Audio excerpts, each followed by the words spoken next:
Welcome, everybody. It's your girl, Delores, just the pink girl in my pink world, here on every social platform with my good brother, J News. J News, you got something to say to the good people? Good morning, good afternoon, and good evening, ladies and gentlemen. It is I, your good brother Jake News, back at it again for the first time in a while. I hope everybody's doing well. I hope everybody's been tuning in to their favorite wrestling companies and promotions and things of that nature and enjoying as to what's been going on. And yeah, got a bit of stuff to go through today. So let's get the show on the road. Yes, ladies and gentlemen, let's go over to the Hit the Rope Studio podcast. Yes, ladies and gentlemen, me and J News are over here. But you know what time it is? It's time. It's time for what? It's time for. Oh, wait a minute. It didn't even come up. Wait a minute, J News. They didn't want us to be great. There we go. Now it's time. It's time for a review. Ladies and gentlemen, it's time we start off with WWE as we always do. And WWE had a show, Raw, on the first. It was 1697. Sorry, my eyes are playing tricks on me. The last time is now tournament semifinal match. LA Knight defeated Jey Uso. We had for the WWE World Tag Team title, AJ Styles and Dragon Lee defeat the New Day of Kofi Kingston and Xavier Woods. We had another last time is now tournament semifinal match where Gunther defeated Solo Sikoa, and we had Alexa Bliss and Charlotte Flair, and with against Io Sky and Rhea Ripley ended a no contest because of shenanigans. Listen, J News, did you see any of this, and what did you think? Um, what did I see of this? The tag match is what I caught from all this. I feel like I've been very lost in what's been going on in the tag team division over in the WWE. Not necessarily knowing who's coming and who's going, who's champion really, and things of that nature. And yeah, it's just it's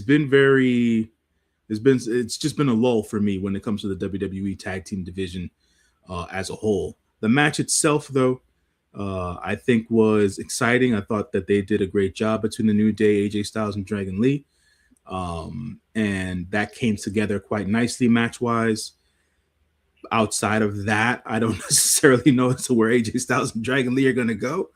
I believe the Viking Raiders made their return to Raw this week or something rather of that day. I don't know. It's one of those things. It's been a lot of coming and going. Yeah. And over the past few weeks, you remember it started like a month ago where they were hinting that Big E might be returning in some fashion or form.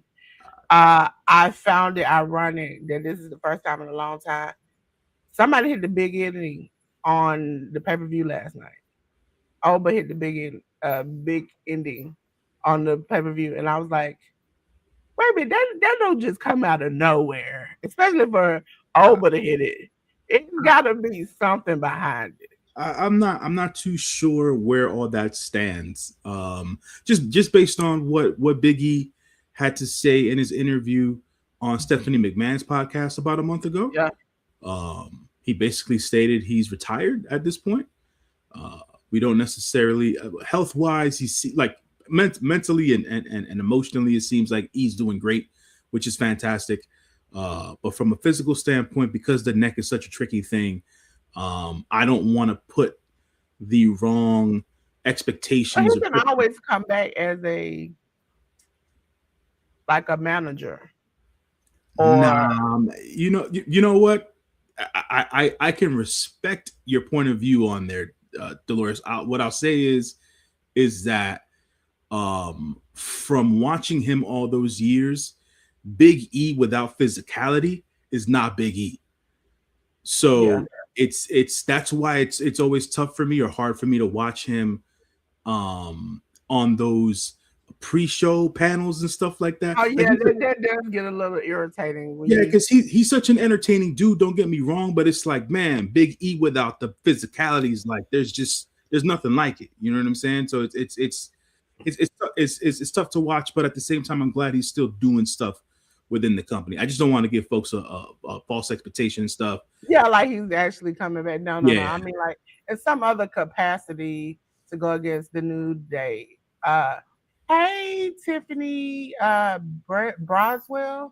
Sorry if I pronounced it wrong. Uh, happy to see you. First time seeing you in here. Thank you. So yeah, AJ, but you got to admit, I got to admit, the move him and Dragon Lee hit on Kofi, that was fire. the Because combo into the Styles Clash thing. yeah, I saw. Yeah. That's pretty yeah, cool. That's pretty cool. yeah. I was like, they need to let what do we call him?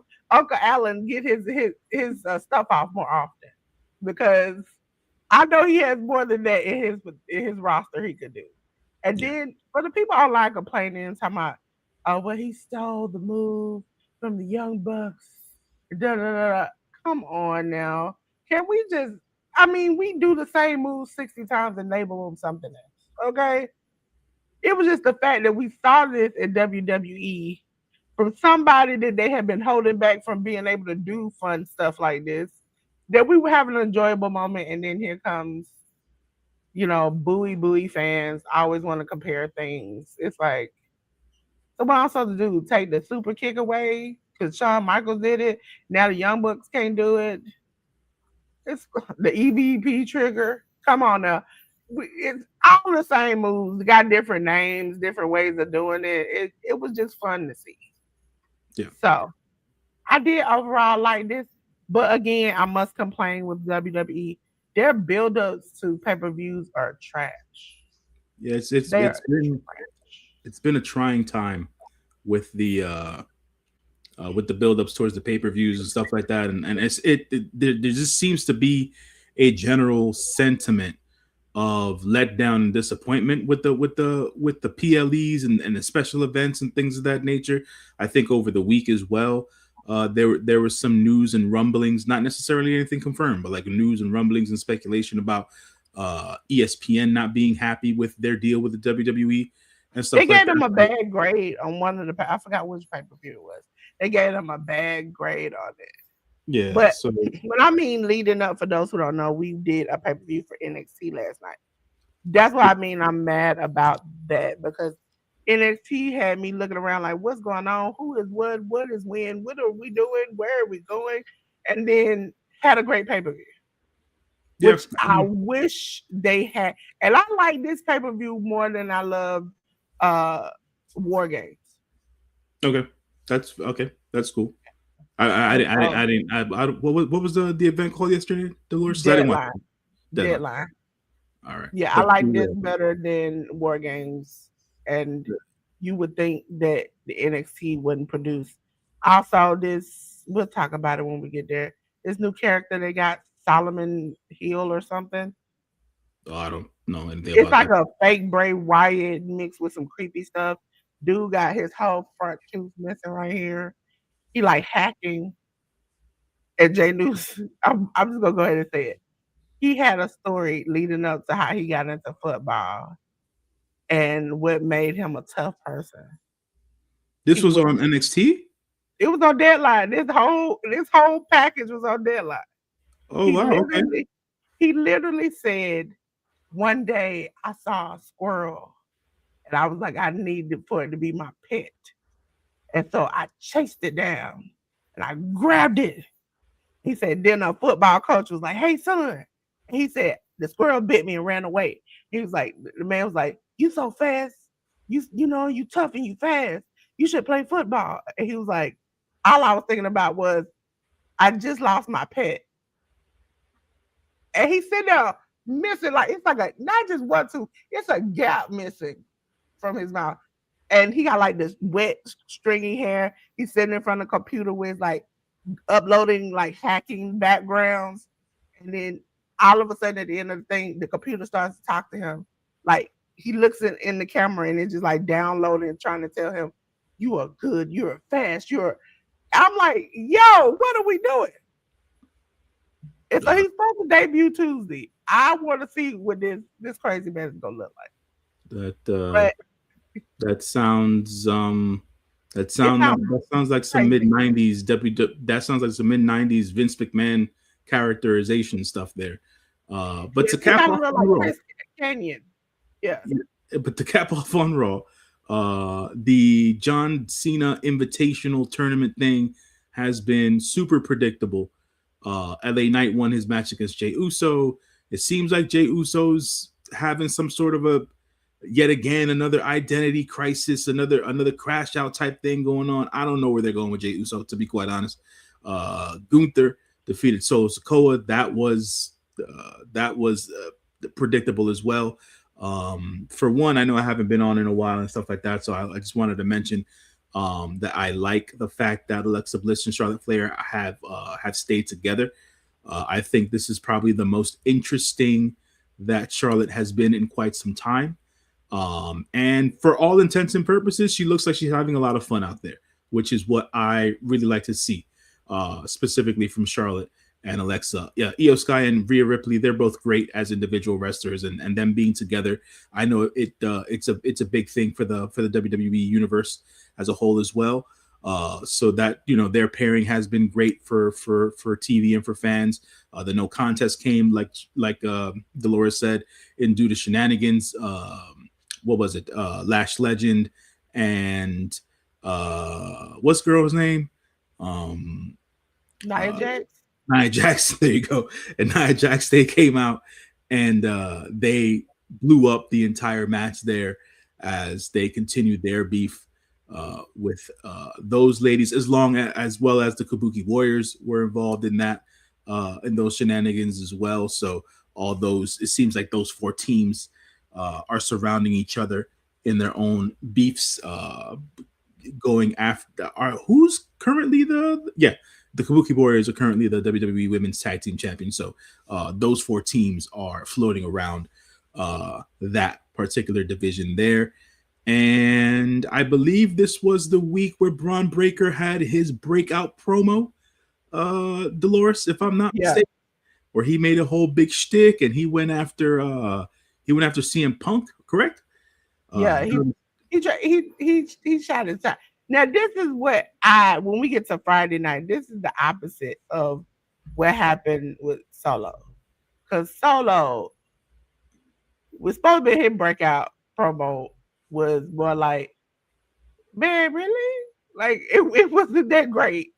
And so it got a lot of attention and buzz, but it wasn't that great. mm, okay. So, ladies and gentlemen, we're gonna go to the back, way back to the back. And we're gonna go over to NXT. NXT also had a pay per view today. We're gonna talk. I mean, yesterday. What we're gonna talk about? It was episode 814 on the CW. I had blocked out because I still had to go rush stuff. But Thea Hale defeated Ariana Grace. We had Josh Briggs defeating Tavion Heights.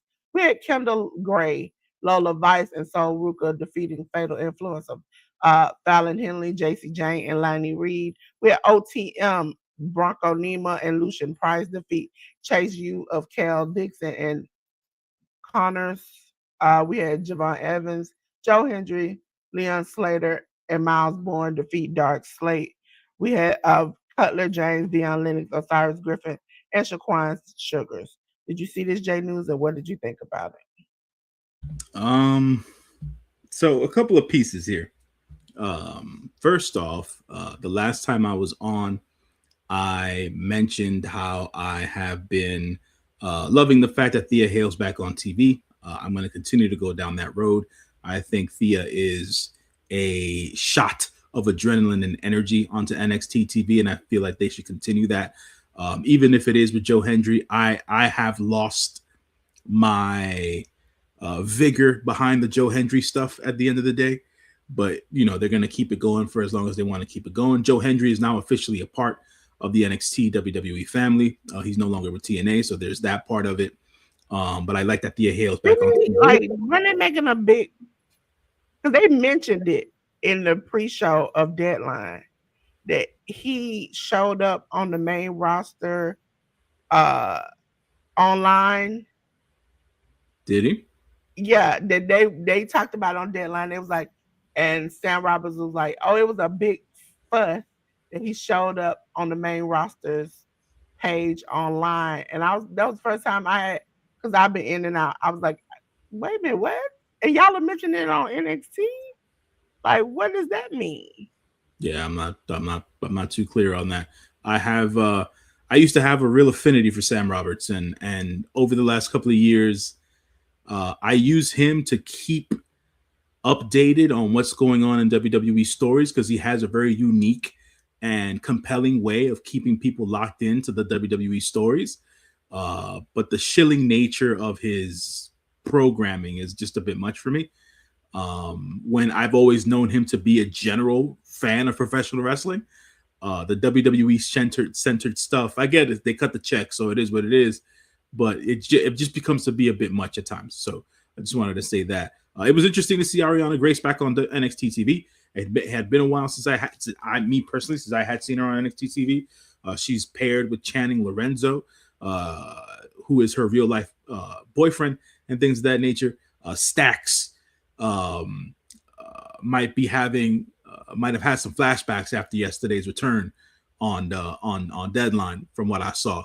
So we depending as to how or where they want to go with that return, we'll see, and we'll get there when we talk about Deadline. They still got Josh Briggs going up against Tavion Heights. I don't know how many times we're supposed to see that match on NXT TV. It's just been too much in my estimation. The breakout star of the WWE Women's Division is a young lady that is currently the Evolve champion, Kendall Gray. That young lady has been taking NXT and the WWE by storm. Much props to her. She stands out so much outside of the other girls in that division because of her physicality and just how fluid she is in the ring. Not knocking the girls, it's just the style. From an in-ring style perspective, you can see just how ahead of the curve she is with some of the girls who've been there for a few years. And Kendall Gray's only been doing this for less than a year from a pro wrestling standpoint. She's got an amateur wrestling background, and she's been able to take to pro wrestling very quickly. This the multi girl match that the ladies had here. I think it has something to do with the Iron Survivor match or Yes, something to that nature. yes. Um, All of them except for uh the the women from Fatal Influence were in Ren Sinclair were not in the match, but right. just overall, the women that were on the show pretty much or had segments were also in the thing. But we also found out that the person they set it up for the person who won the match between Ricky and Oba with the they talked about defending it against the Iron Survivor, but Mhm. then Friday night the next we found out that the person who won that match would face Cody Rhodes on Saturday night's main event. Yeah. That was an announcement made by Cody Rhodes and Nick Aldis on a backstage SmackDown segment or whatever the case is. We'll get that. We'll get to that. I wanted to touch on these last two matches real quick. OTM, who was a tag team, a long-standing tag team on NXT, Bronco Numa and Lucien Price. I don't know where these brothers going. I've got no idea. So They've they been lost Jada, they were gone. Yeah, like and mind you, Jada's been going. I don't know what's going on over there with her specifically. They had been really pushing her and spotlighting her for a long period of time, and she seemed to be one of the next lady stars up. And it seems like she's dropped off the face of the planet recently. Uh, Well, I would say allegedly there are rumors that when you have extracurricular activities, sometimes things pop up. And Wow. so, sometimes, you gotta take a Naomi time off. So there was some concern about that because somehow a lot of fans, even when Naomi pointed out that there were some things that looked a little different. And so she came on after the initial rumors, then she just kind of disappeared.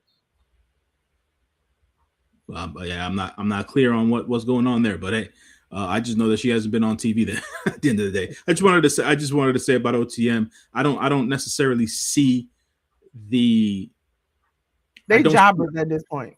I don't see it with those boys. I just don't. At the end of the day, so I'm not too sure as to what they're gonna do with them on NXT going forward.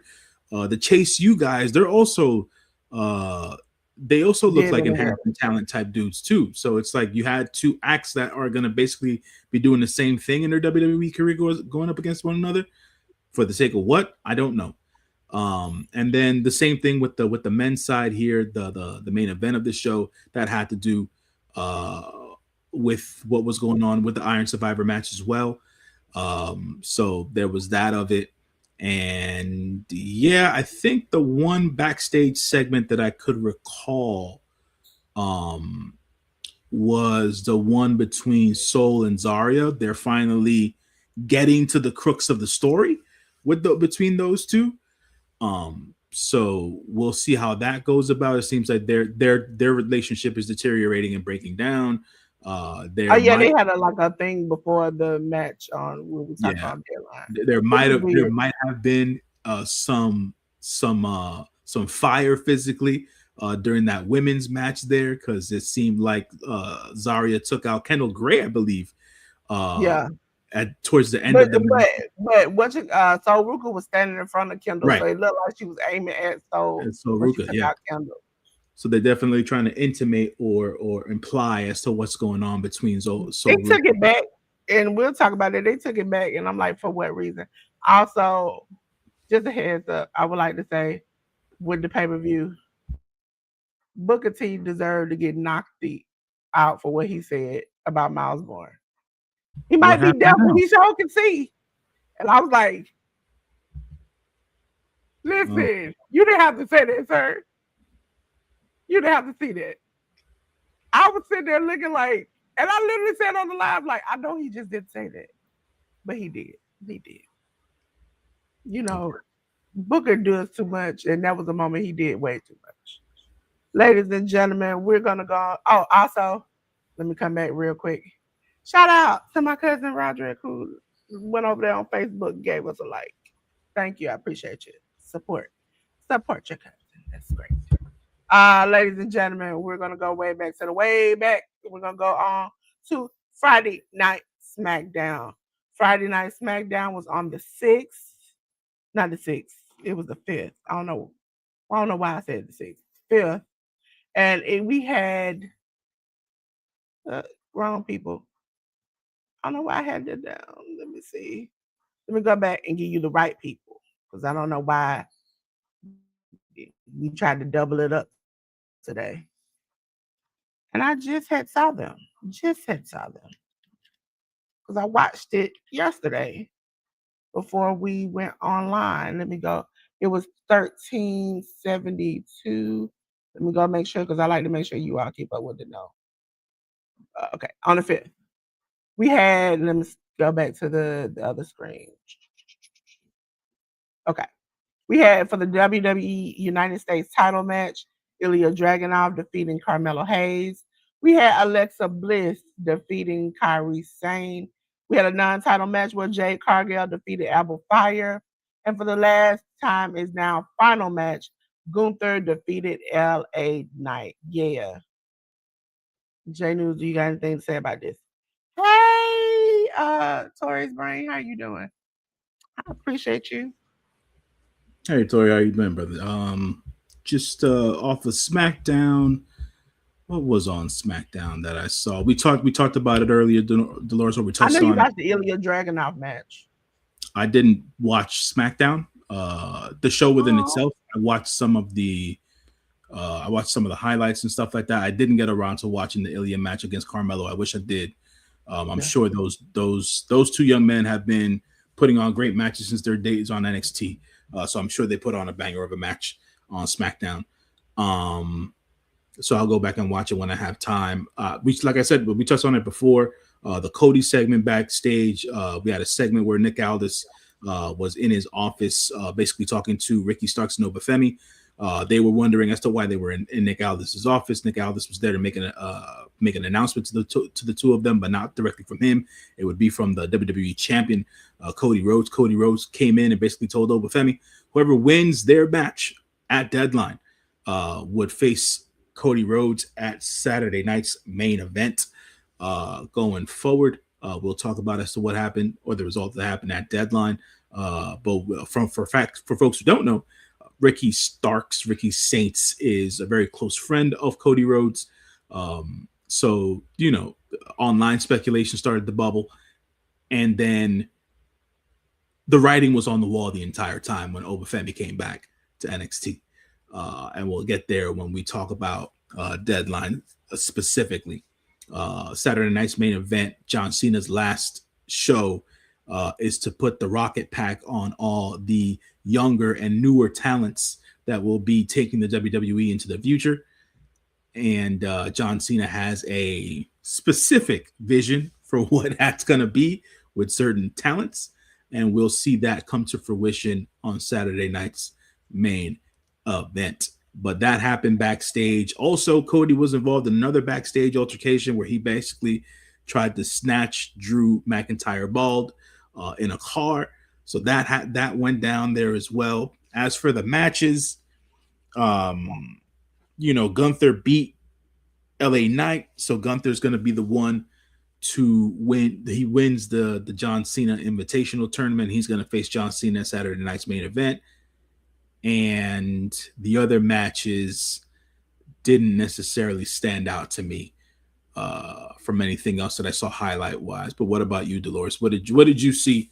How did it all break down to you?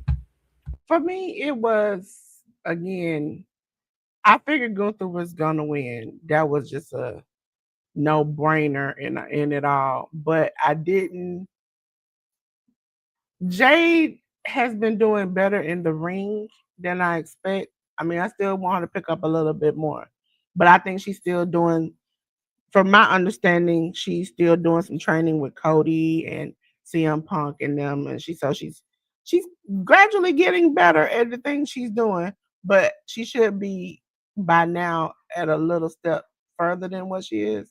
But I understand that coming from AEW, she was just like kind of like Goldberg.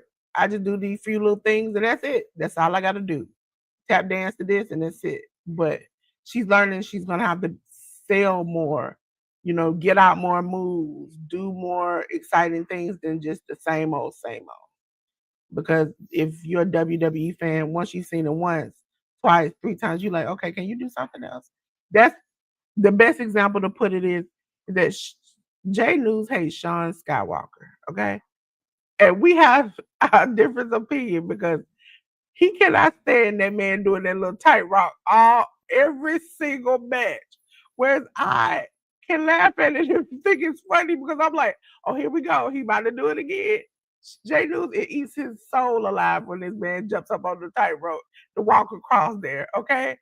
So I think at a certain point, you have to realize that if you just still doing the same pump kick, say like Jade move, you it's getting a little tiring. You done seen it before. So she has to come out with something different. She has to try some new things. And I think this is the point where she's beginning to do that a little bit more. But to the back we go, and then we're gonna go over to Deadline, ladies and gentlemen. Deadline. We had a watch along for Deadline. Thank you for everybody who came out, all the people who touched the replay. We had so much fun. We played games. But I really enjoyed this show. And let me tell you about this show. We had for the title match came first.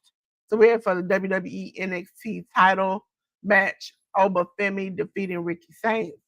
We had for the WWE NXT Women's title number one contendership, Iron Survivor match, Kendall Gray beating everyone by seconds. Her last pin was seconds before the 25-minute mark. Defeating Jordan Grace, Kalani Jordan, Lola Vice, and Sol Ruka. We had for the WWE North American title match, Ethan Page defeating Mr. Iguana. Boo. Izzy Dane defeated Tatum Paxley. And for the WWE NXT title number one contendership Iron Survivor Challenge match, Javon Evans defeated Deion Lennox, Joe Hendry, Leon Slater, and Miles Bourne. What did you think of this, Jay? So, I want to say that Obafemi's match against Ricky Saints went better than I expected. One. Secondarily, like I said before, or like I implied before, or intimated before, I'll say it here. Obafemi winning was a foregone conclusion. Um, yeah, there's that of it. I was surprised with the outcome of the women's Iron Survivor match. I was surprised by the winner. Will I say that they chose the wrong girl? Not necessarily, because like I was stating before, Kendall Gray is on fire right now, and she's been doing very well since she's gotten on NXT TV over the last month. And it seems, like I said, seems as in the optics of it all, it seems like Kendall Gray has leaped over a lot of the young ladies on the NXT roster right now, and they're putting that proverbial rocket pack on her back right now, and they're shooting her to the moon. And good for her.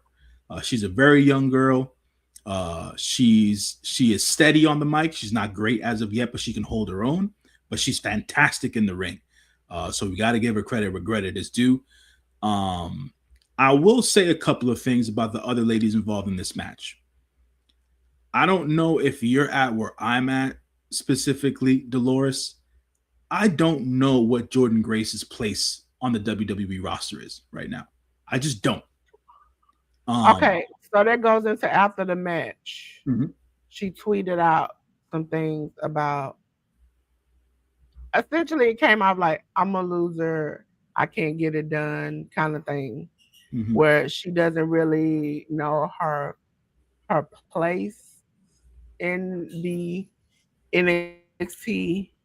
So either that's her setting up to go to the main roster, or that's setting up for her to go this woe is me. I'm gonna either turn heel or be dastardly because I cannot continue to not That get my just due.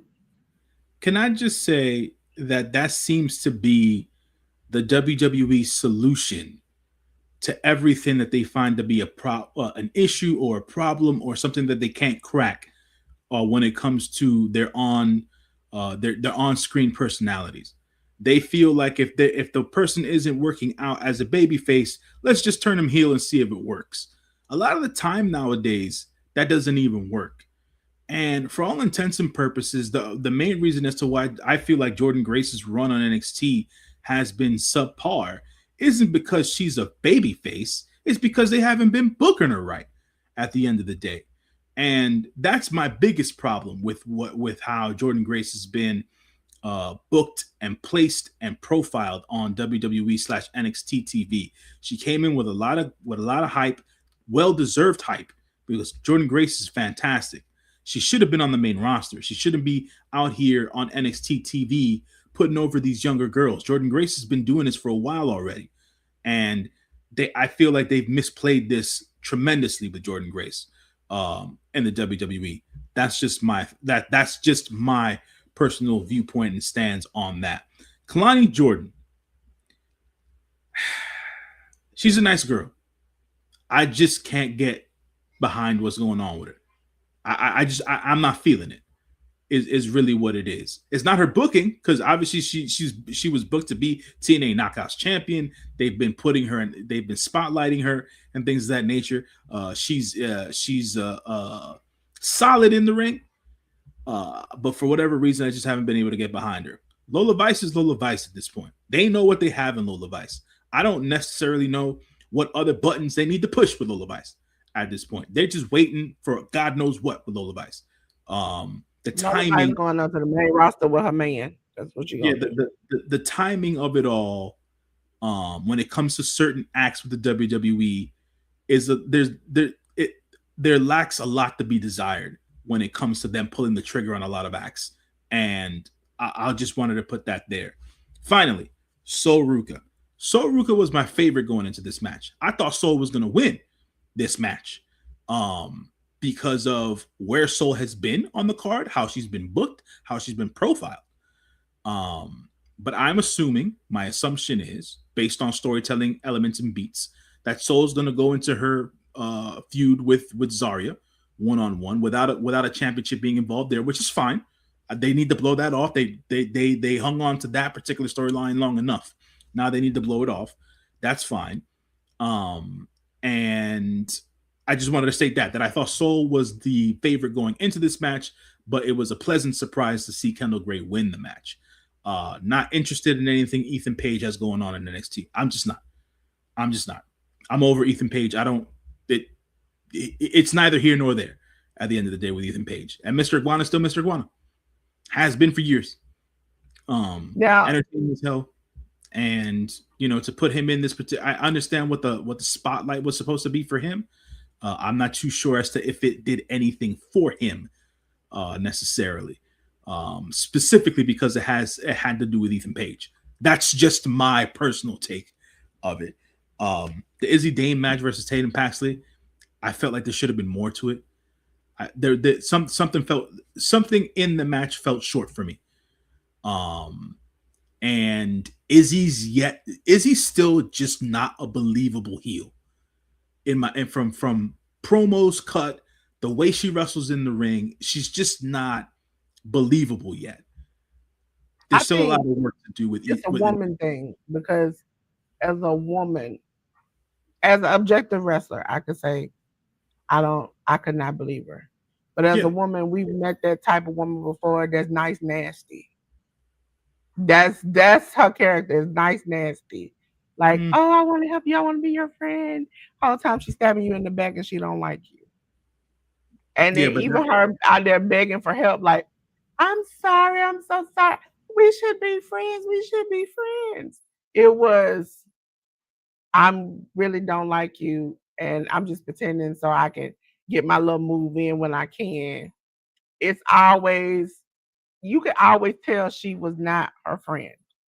yeah, But yeah, you, yeah, when you got that type of friend that even people want to say them, like she's not your friend. She's like, I'm your friend. I'm nice to you. I care about you. Nobody else cares about you. It's like for women, it's a real life story tale because we've had that person that somebody has warned us about, and yet we look them in the face and they go, I would never make you choose. Me and you are friends. And then come to find out they the person that stabbed you in the back the most. Hey, David Lopez, how are you doing? yeah. I'm just not sold on Izzy Dame. That's just me. I think Tater's great. I think that I've said this before, um, and I say this about different acts and different companies. Uh, Tatum Paxley, for me, doesn't fit the WWE mold. I feel like she belongs elsewhere. Elsewhere as to where, I don't know. I don't know. Who is the girl that passed away that kind of reminds me of Tatum Pasley? Passed away? Uh oh, Daphne? Yes, Oh, okay. she reminds me of Daphne. Mm-hmm. And so I think they're trying to mold her into that. The only That's thing good. I did not like about this match was the match was good. The announce table spot was great. It was the moment that everybody else got involved and then we were pulling heads off dolls. That's the moment that I was just like, we doing too much now. Come on now. Like she is creepy, she is weird, but the fact that you took a doll that really doesn't look like her, you could have paid money and got a doll that looks like her and snapped the head off of it. And she's like, "Oh my god, I'm shocked." And then she goes back in the ring and gets rolled up. It's like we could have did without that. We could have had her come in the ring and then get kicked or rolled up without all the extra stuff added onto it. That's why I said there needed to there it lacked something. that match, especially with how they had built that story around Izzy and Tatum and things of that nature. So that match fell flat for me. And the main event match, which was the men's Iron Survivor match, all I have to say is that the right person won. We finally got back around to telling the story that was supposed to be told. Uh, it's Javon eventually beating Obafemi. That's where we've been trying to head on NXT for the last year, and the young OG got his win, and hopefully he gets to take that belt off of Obafemi sometime in the near future, because that's what It's we've been. gonna be New Year's Evil on the 6th, in which they will fight for the title. There you go. What I was saying before, because I had to look it up to remember. Jordan Grace, after the match, she started a tirade. She said, "My best isn't good enough." Then she showed when she tried to do the 5 knuckle shuffle, and then Kalani knocked her out of the way. She says, "I tried, John Cena." Then she got a picture of her in the mirror, and then she says, "I got to lock in for real." And I'm looking at her like, okay, so all these tad little tweets. We need you to go in there and be who you are. Not this like, woe is me. I don't have it. It looks like her and Kalani went back and forth about 30 some minutes ago, and they're going to be fighting on Tuesday because Kalani told her she need to be locked in for the L she gonna get on Tuesday. So so this is her new thing. Like, woe is me. I did appreciate that we had that segment where Ricky was like, "Listen, I tried my best. I don't know what I did. I don't know what I could have did," because he seemed like he went in there and instead of dropping him on his head 4 times, he was like, "He gonna be expecting it. I need to do something different."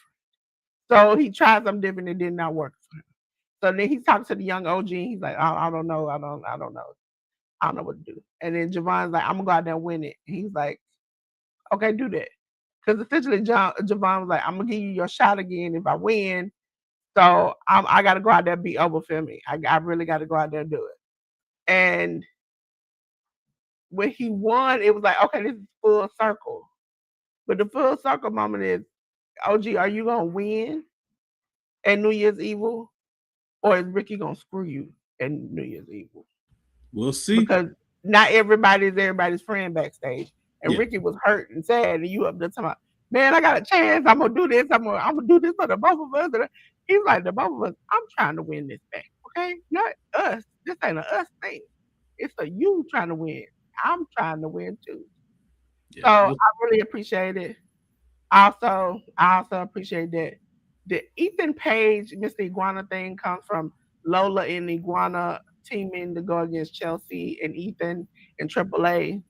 And so they just kept the story going where it's like now they're into it. But also on AAA, I haven't been doing watch alongs for it. We're gonna get back to it at the first of the year, talking about it even when they don't have big pay-per-views. Uh I don't forgot her name. Miss Iguana's girlfriend on TV is now beefing with Lola Vice. I forget who he's teamed with myself. I'm Yeah. sorry, folks. Yeah, I forget who he's teamed with. And Um, so because she feels like them two are together, they had a segment I watched the other day where she comes to talk he is talking to Lola, I in the dressing room, and she's up there, she's twisting and turning. And he hears his quote unquote girlfriend coming. He shoves Lola in, closes the door, and she's like, "Oh, I want to go out for something to drink." He's like, "I'll be there in a minute. Just give me a cheddar." And then as soon as she walks away, he opens the door and continues to like flirt and talk with Lola. I'm like, yeah, I kind of like this. It was it was the point where I booed Ethan is when he spit on Layeska and threw her out the ring. I was like, you know what? You hateful. You yeah, mean you have to do that woman like that? That's bad. But I, I'd be remiss if I didn't mention what happened at the end of the men's Iron Survivor match. Obviously, Javon Evans won the match. At the end of the match, after Javon Evans wins, Obafemi comes out at the entranceway. to make his presence felt. Basically, Javon Evans trying to climb the mountain that he's climbed before, but this time reach the mountaintop between Obafemi and Javon Evans. The lights go out after Obafemi makes his appearance. We then go to the Tron, and we see a man walking on a bridge. And all of a sudden, once the light comes on, there's a spotlight inside the ring, and we see the return of the one and only, the Don.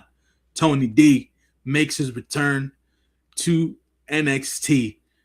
He takes out Javon Evans rather quickly, and he stares a hole into Obafemi.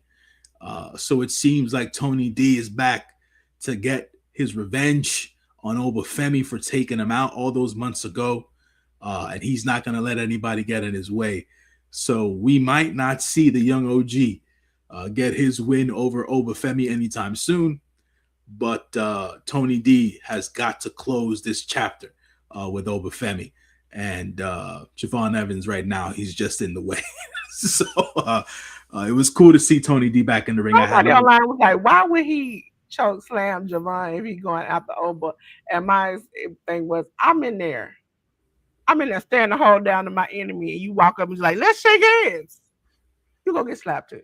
What are you doing? He's you in his way. Man was mad, and he looked you up and down like, what you trying to do? And you was like, come on, let's shake hands. Come on, OG, you deserve that little choke slap you got. Tony D's back, man. So Tony D's got a couple of scores to settle. Obafemi being one of them. I feel like they left some meat on the bone with his compatriots that were part of the family, that being Stax and I don't even know if Crucifino's been on TV in recent weeks and things. I haven't seen him. I don't remember seeing him. But and a lot of people still hurt. So that is what that is. But I'm sure Tony D's gonna have his revenge and come up against Obafemi, and finally lay Stax out for what he did to him and all those months ago. But it was cool to see Tony D back, man. I was wondering if he'd come back, and there was no news on him necessarily being injured or anything of that nature, or rehabbing or anything like that. So it was cool to see him back. Good to know that he's it seems to be that he's healthy and things of that nature. So hopefully they'll be able to put a bow around those storylines that he had unfinished on NXT TV. Yes, ladies and gentlemen, we're gonna go way back in the playback. And we're gonna go over to AEW, All Elite Wrestling, and their first show of Dynamite. Dynamite was on the 3rd on CBS HBO Max. We had a non-title Continental Classic Gold League match where Kazuchika Okada defeated Pac. We had a Gold League match where Kyle Fletcher defeated Kevin Knight.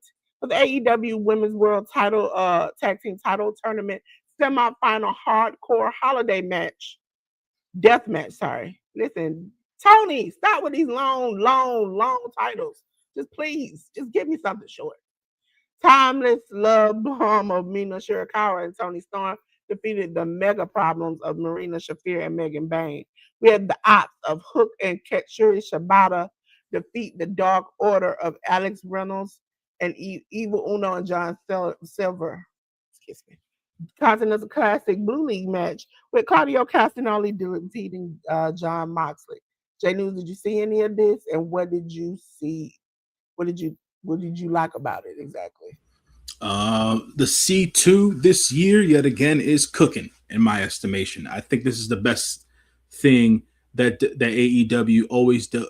They have been doing right the last 3 years. At the end of the year, the Continental Classic, so far so good. I thought the match between Okada and Pac was a banger. A lot to be left desired towards the end there, how Okada beat Pac, but hey, that's more for the storytelling elements of the tournament and things of that nature. Because we're starting to see the cracks, the chinks in the armor for certain members in the Death Riders outside of John Moxley as well. So that's a particular story being told here in the Continental Classic. How Kazuchika Okada is going to be made, how he is going to fare throughout the length of the tournament is another story here going in the Continental Classic. So keep an eye on all the members of the Death Riders that are in the Continental Classic, and also all the members that are in the Don Callis family via the Continental Classic. Kyle Fletcher versus Kevin Knight. Man, that was that in the main event were the matches of the night. Kyle Fletcher and Kevin Knight are going to be main eventers into the future for AEW, and nobody is going to be able to convince me of anything differently and otherwise. Fantastic match between Kyle Fletcher and Kevin Knight. Kyle Fletcher winning that out as he leads the Gold League. The AEW World Tag Team, the Holiday Death Match between the Timeless Love Bombs and the Mega Problems. It was cool. Wasn't anything fantastic or great. Marina still showing how tough she is and things of that nature. Her and Megan Bayne actually are I'd like to say are a pretty strong tag team, even though they were thrown together last minute. So I want to give them props there. Mina and Tony are just very entertaining together as a group. They also have great chemistry together. They've taken the time to put some tag team maneuvers together as well, so they look good in the ring as a tag team. And the outcome of the match was something that I was not expecting. I actually thought that the Mega Problems were going to win this match, as they're the heel tag team here, especially with the Babes of Wrath, that being Willow Nightingale and Harley Cameron, winning their semifinal match. So I thought that the Mega Problems would go into that finals match, but having the Timeless Love Bombs here win the match was a little bit surprising for me. So there's that of it. I'll talk about the promo that they cut last night on Collision for the finals of the women's tag team tournament, and I'll give you my wrap on that. The Ops versus the Dark Order. It was a light spot for me on the card, because it was cool to see the Dark Order back on AEW TV, specifically Dynamite. It had been more than 2 years that the Dark Order had been on AEW Dynamite. I had a big affinity for the Dark Order on Dynamite, with Brody Lee, without Brody Lee. I thought that the Dark Order as a unit was always misunderstood and within their presentation. And you know, a lot of the stuff that was done after Brody Lee's passing was more comedic. I thought that they should have taken stronger lines to make them a little bit more serious. But hey, it is what it is. But I admire the fact that Tony TK, that is, put the Dark Order back on Dynamite to face up against the Ops, but you did know that they were losing because the Ops are on a roll right now, specifically with Samoa Joe, the head of the Ops and the Ops Dojo, being the AEW champion. And just to mention the main event, we had in the Continental Classic Blue League match, Claudio Castagnoli versus Jon Moxley was a knockdown, drag out battle. These two didn't give each other an inch. That finish was very telling as to what might be happening into the future of the Death Riders as a unit. But man, those two gave us one of the, I think, my opinion, one of the better matches in 2025's Continental Classic so far. Jon Moxley is, and for all the hate that the Death Riders get online and things of that nature, I gotta say this: Jon Moxley is truly the ace of AEW. That dude does not take a day off. That dude does not take a match off. What he's been doing in I think the 4 matches that he's had so far in the Continental Classic have been, man, they first of all shows his willingness to give, shows his willingness to put others over, and at the same time he's still getting his stuff in, and he's still showing how tough he is, and his willingness to just fight through the tournament and things of that nature. But this match versus Claudio was great. And just to mention as well, for those who are fans of AEW or have been fans of AEW for a long period of time, during the AEW Women's Tag Team Tournament Holiday Death Match, we saw the return of Luther during the match there. He came down to help and aid Tony Storm and Mina Shirakawa, dressed up as Santa Claus at one point on during that match, and I thought it was a funny bit because we hadn't seen Luther on TV in quite some time. But very very good episode of Dynamite I thought this week, and AEW's on is on a good course as it usually is, especially coming to the time of the year where they produce the C2.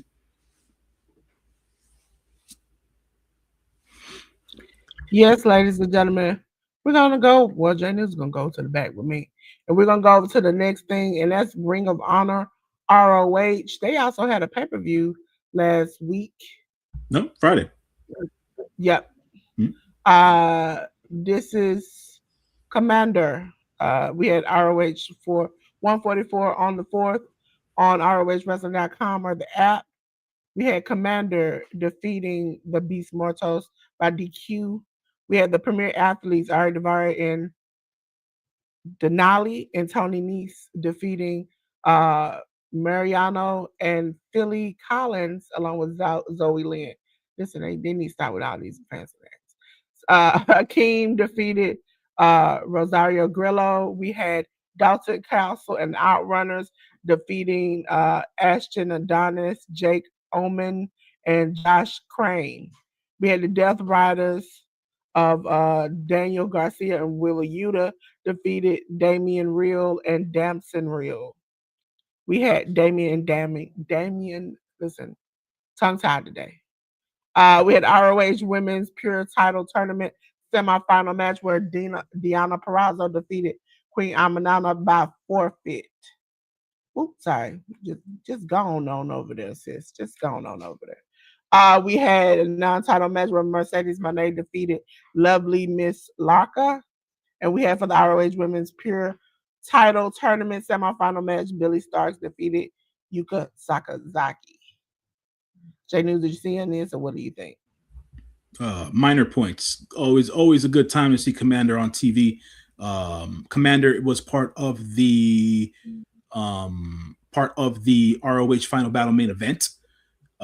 In that, I forget what the Strong Survivor, I believe, is what they called it. The six-way match that they were having as the main event for the ROH championship. So it was just a one-on-one match between him and Mortos, and that ended via DQ.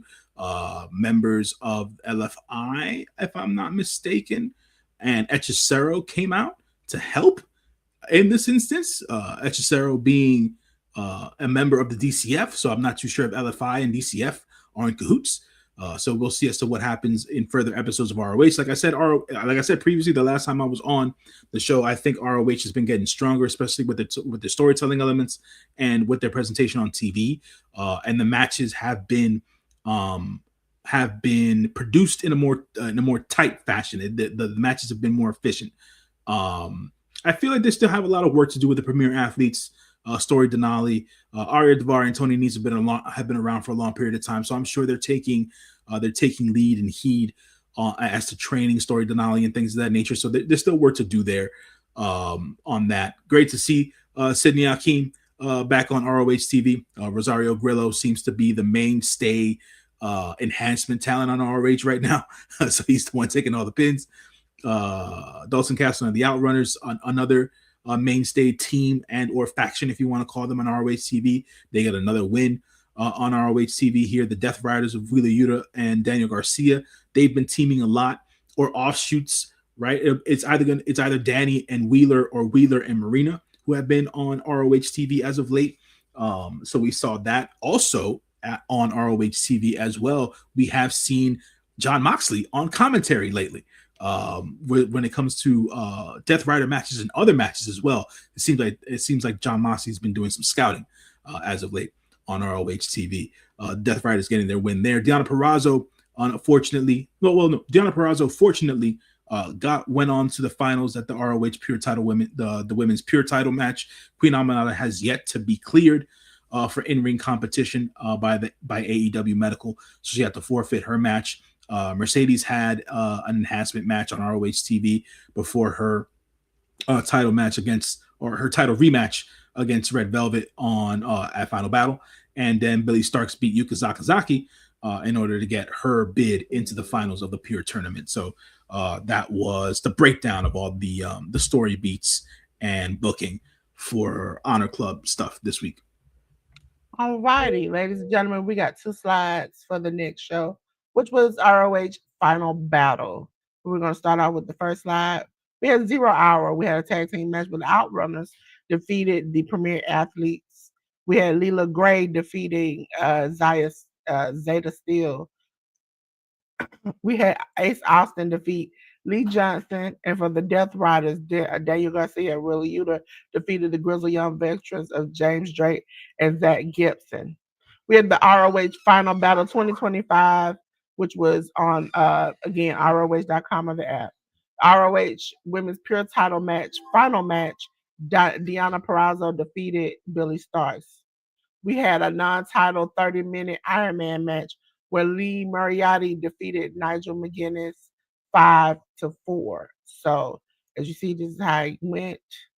And then on the next slide, we had for the ROH Women's title match, Red Velvet defeated Mercedes Moné in a title change. We had ROH World Tag Team title match. La Facción Inglanabe, which is Sammy Guevara and Beast Mortos, defeated Adam Priest and Tommy Billington in a title change. We had Eddie Kingston defeat Josh Woods.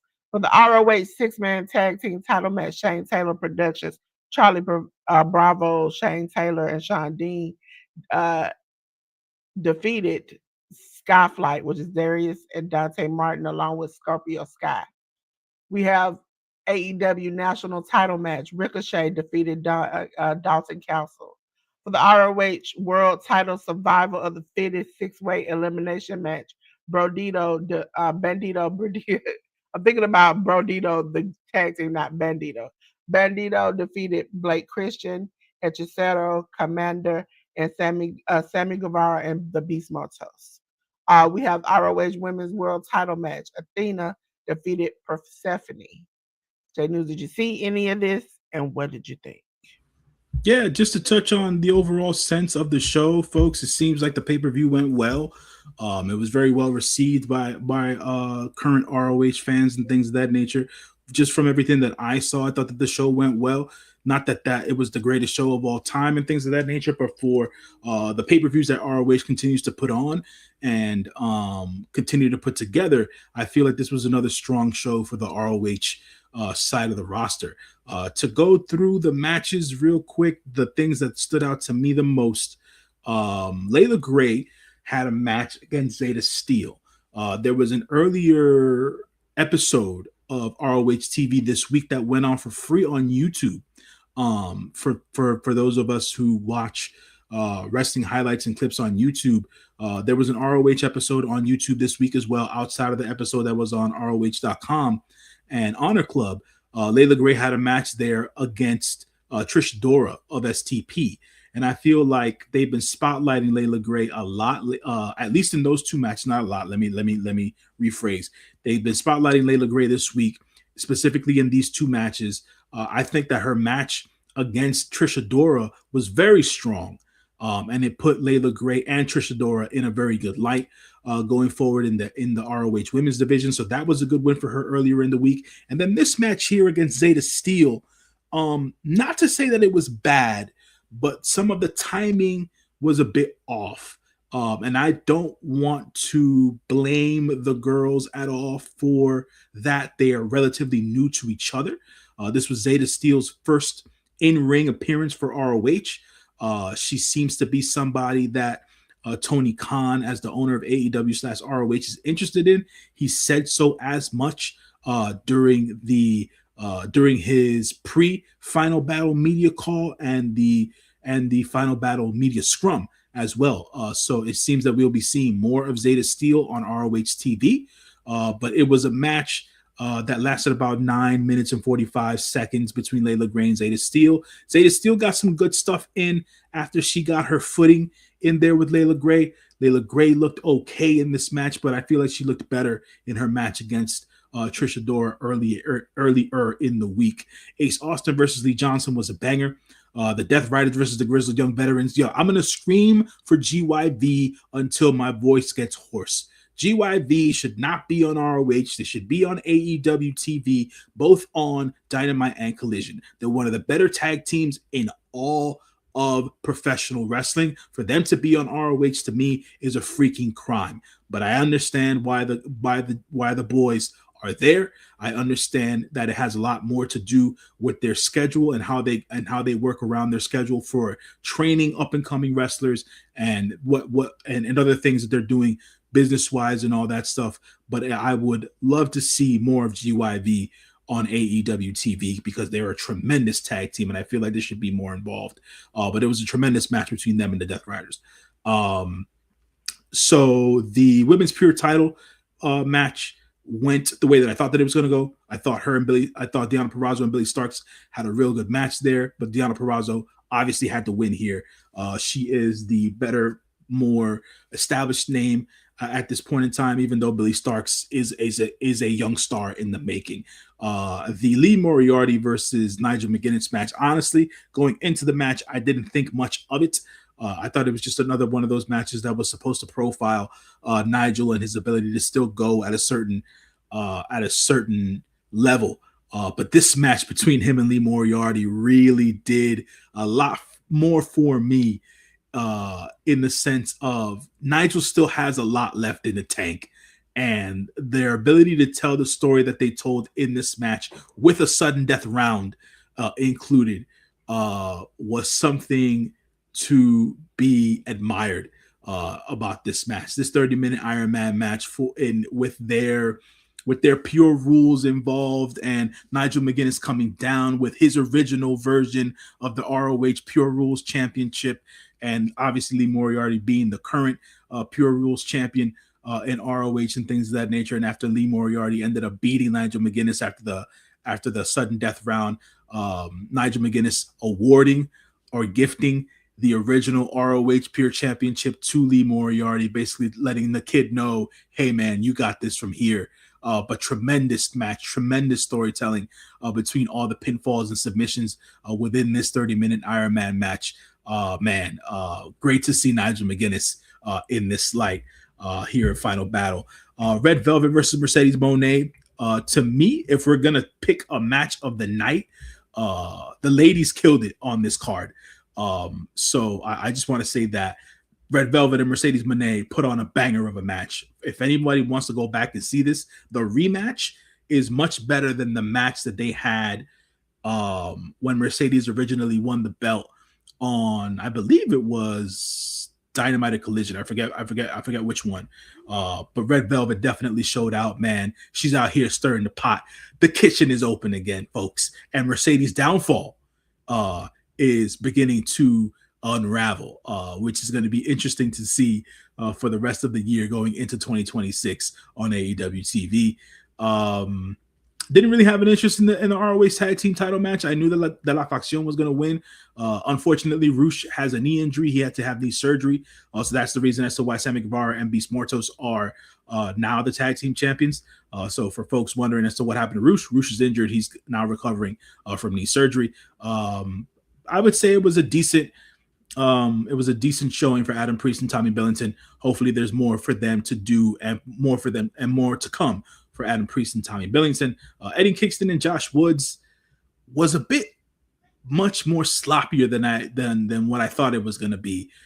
Eddie's still knocking off that ring rust in there. Josh Woods, it's been a while since I've seen Josh Woods on ROH and in a ring.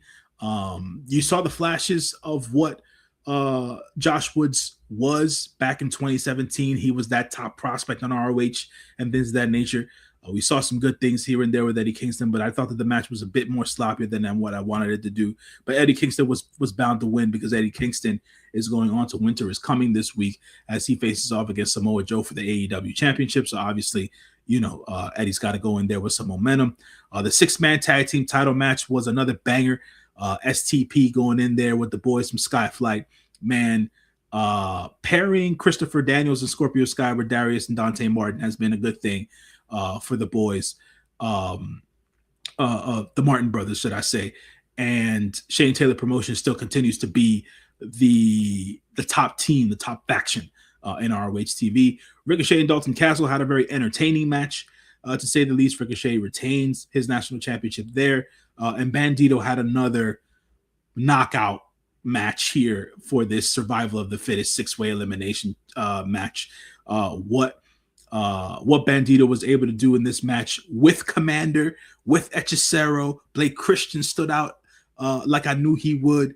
Vanilla Baby, making sure that he keeps his name in the front of people's minds as well. And the Beast, man, the Beast Mortos, that dude.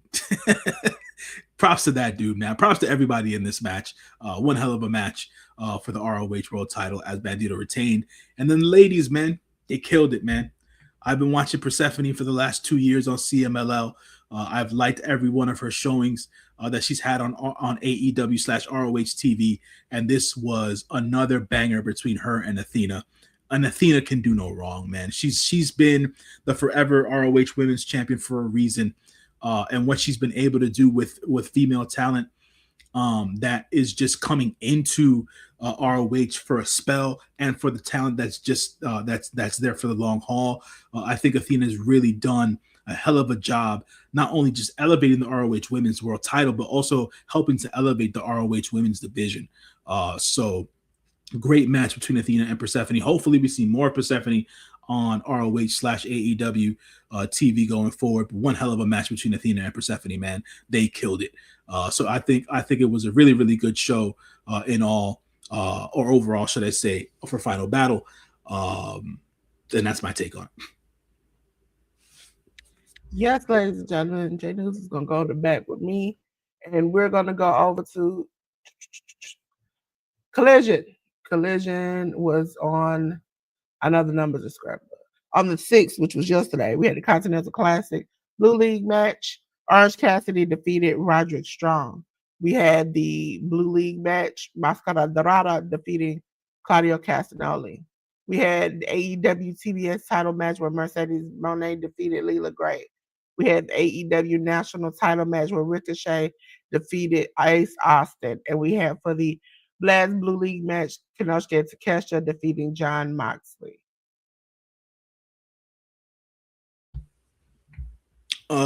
So to speak on this actually happened yesterday, which was December 6th. This wasn't the Thanksgiving episode. So I wanted to say a very strong, quick, but efficient paced episode of Collision. I was talking to a friend of mine yesterday while I was watching Collision and things of that nature. I thought the episode went by in a very snappy fashion. I thought that what was happening in ring and out of the ring in the backstage segments, everything beat, everything hit, and everything went in accordance. One of the stronger episodes of Collision I've seen in quite some time, and it flew by.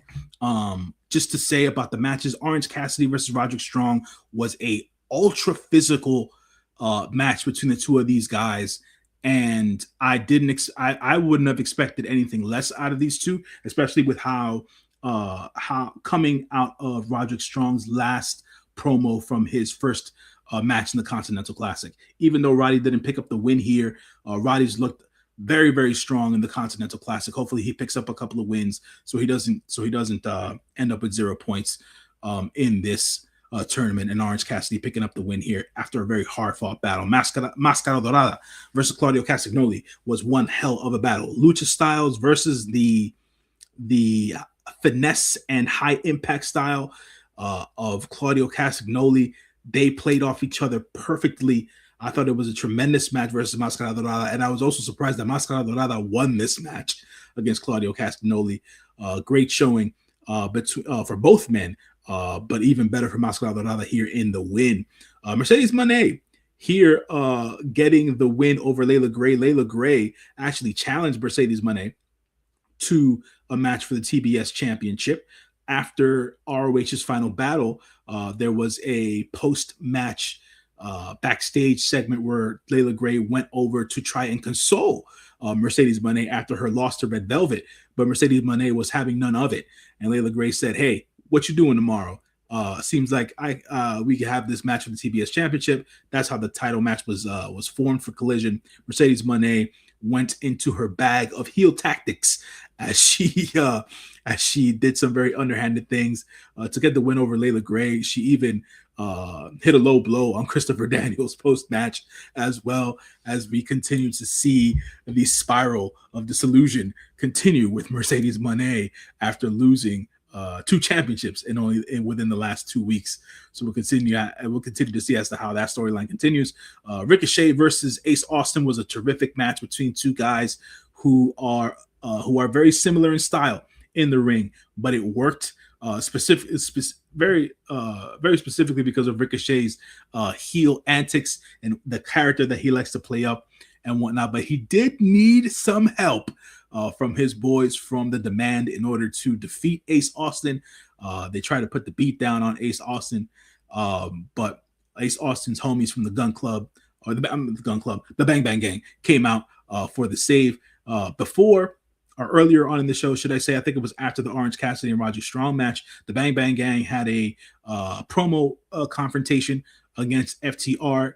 We'll be going into, I believe it's a Winter is Coming at Cardiff match between the Bang Bang Gang and FTR. They had a face-off promo in the ring earlier on in the show. I thought that their face-off promo in the ring was better the week prior and not this week, but it still did what it was supposed to do, in my estimation, from a promo standpoint. I mentioned that to say that we saw the Bang Bang Gang yet again come out for the save here after Ricochet and the Demand try to put the beats on Ace Austin post-match. And then the match of the night was Konosuke Takeshita versus Jon Moxley, even though the other Continental Classic matches on this card were very strong to great. I don't think Konosuke Takeshita knows how to have a bad match. And Jon Moxley, like I said, continues to be the ace of AEW. And the match that they were able to put together, the story that they were able to tell, especially with the selling of the injured ankles and feet and things of that nature, both on Jon Moxley and Konosuke Takeshita's part, was very well done during the match. And then there was a sick ass stomp spot that Jon Moxley put on Takeshita on the ring apron there, that folks have to go back and watch. Man, that was gnarly, but great match between Takeshita and Jon Moxley.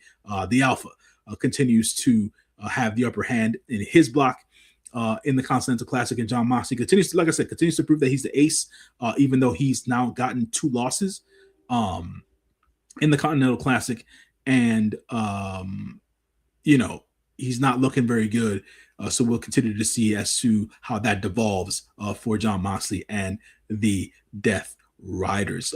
There was a backstage segment, I believe, with the ladies from the Triangle of Madness, where they just basically beat up women in the women's locker room, women of local talent, not any of the women that we know to be on AEW TV on a regular basis. But they did specifically, towards the tail end of that particular beat up Hyann and Maya World. So we might be seeing a match between the Sisters of Sin and Hyann and Maya World come sometime soon on Collision or Dynamite.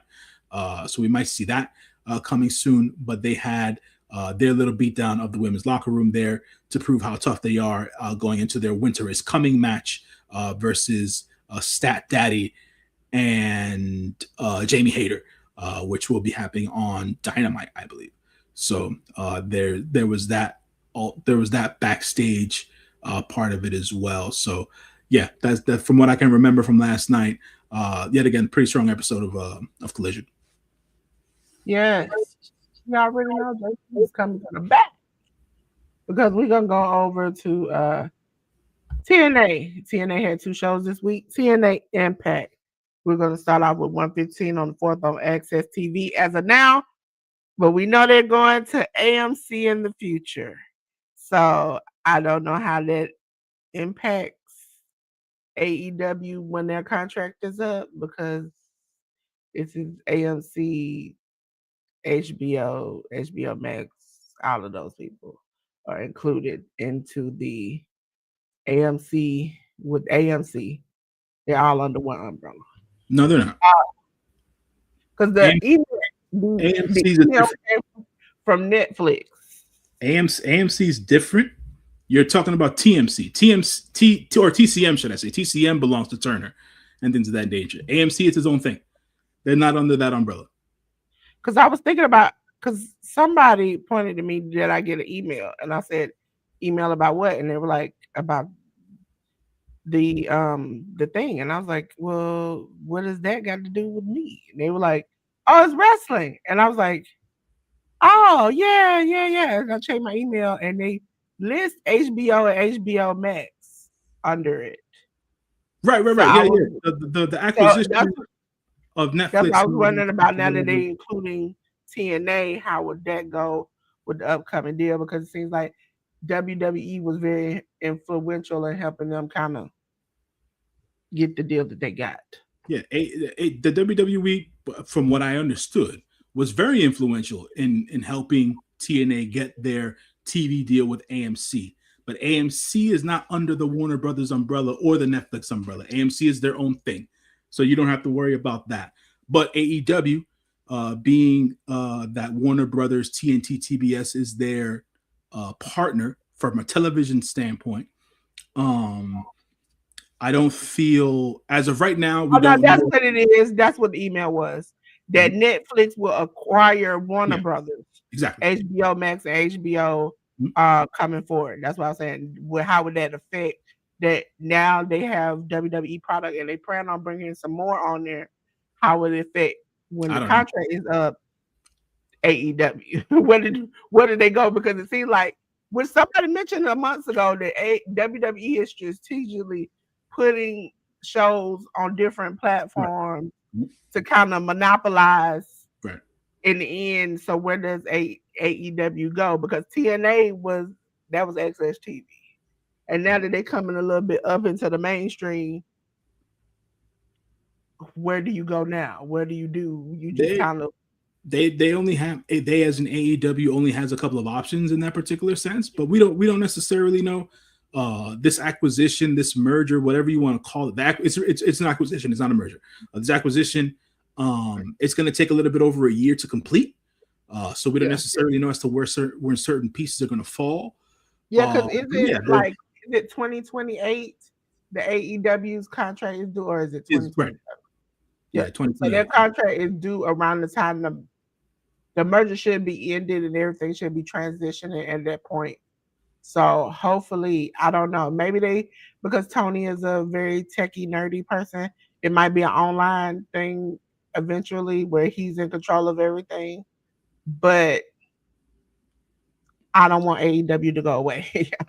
No, Like it's no. the access is easier than sometimes WWE at this point. For those who don't know, let me bring myself back up over here with y'all.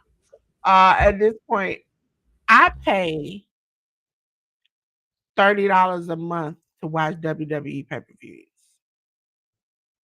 Next month, towards the middle of the year, because I got 12 months, maybe 3 months into the new year, I start paying almost $35, $40 for it. That's because I have the Hulu package that has everything with it. Now, if I was paying individually, I would have to pay just almost that for ESPN Unlimited. So that's a little bit only because I'm a wrestling fan and only because I love you all. Do I pay that much? And I'm thinking to myself, I don't want to have that type of problem accessing AEW because I enjoy that I can watch them on my cable television. They are very good about putting clips out. Sometimes if things messes up, they'll put it on their YouTube channel. I like that about them as of now, and they have good wrestling.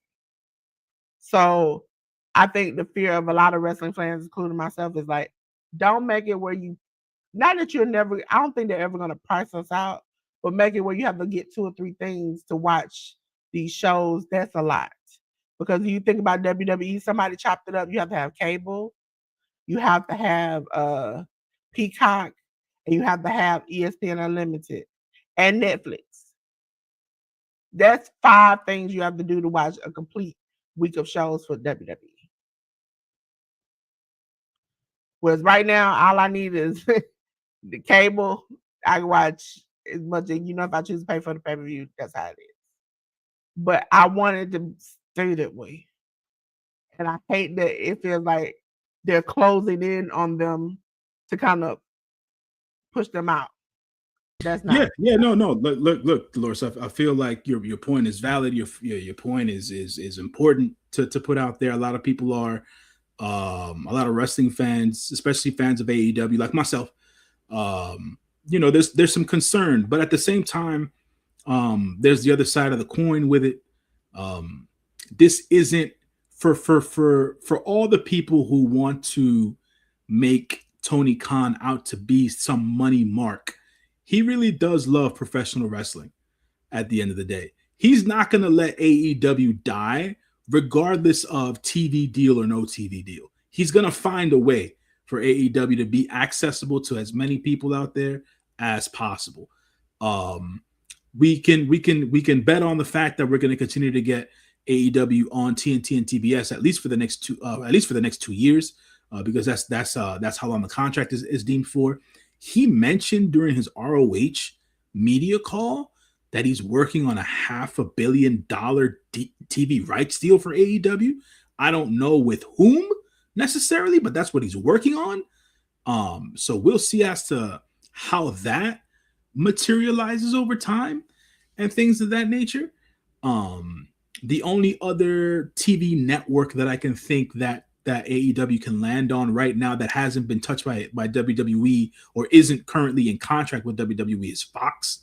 Outside of that, I don't necessarily know where AEW can go from a network standpoint, but they can, I'm sure Tony Khan, for all of those who don't know or are unaware, the dude's very well versed in all this media rights stuff. He does more than his fair share of homework. I feel like some of the concern and or doom and gloom being put out there about AEW and their TV is a little bit unwarranted. I feel like we're going to have access to AEW for years, if not decades to come, for as long as Tony Khan wants it to be out there. So it might not be on TNT and TBS after 2028, but it'll be somewhere that a good portion of people are going to be able to have access to it. I Yeah, can I know his father owns the football team, but the can Jaguars. Yeah, he? Yeah, but being that his father is a part of his business, can he go with Fox? Because I know Fox has the NFL, and they yeah. used to have a thing where they couldn't mix NFL partnerships with Fox stuff. No, because AEW doesn't have anything to do with the Jaguars. It's not under the same umbrella. It's its own company. At the end of the Yeah, day, I know so it's on his own company, but I'm saying that his father's involved in the company. Could he, or would he just be the only person involved in it? he would be the only person involved. Because at this Oh, point, I think folks aren't aware of this, but it's a matter of public record at this point. Shad Khan's initial investment in AEW has been paid back and then some. So yeah, I know he paid it back, and it was around the time he showed up during that little. His son was getting beat yeah, up, that type of thing. But it still seemed like he had some type of not ownership. He's not an owner, but kind of like, you know, I can contribute into the company, he and can, so but he's not currently. So I don't feel that would be something that would take away from and uh plus Tony has had a little bit of. I know that Tony. I agree with a lot of Tony's political views. He kind of has made it clear he's not like a Fox News, Fox type of person.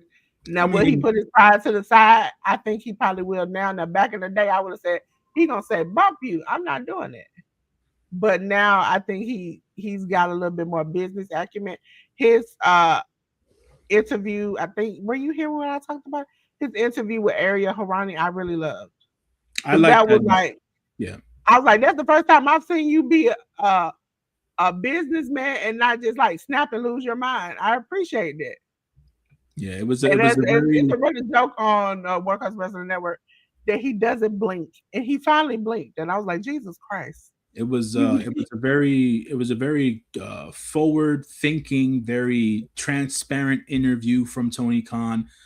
It was Tony Khan um putting out the olive branch as well to Ariel Helwani, because Yeah. Ariel's been in a very iffy spot lately with the things that he speaks on, specifically having to do with UFC, his thoughts on what's been going on with the UFC, their television stuff, their pay per view stuff, and whatnot.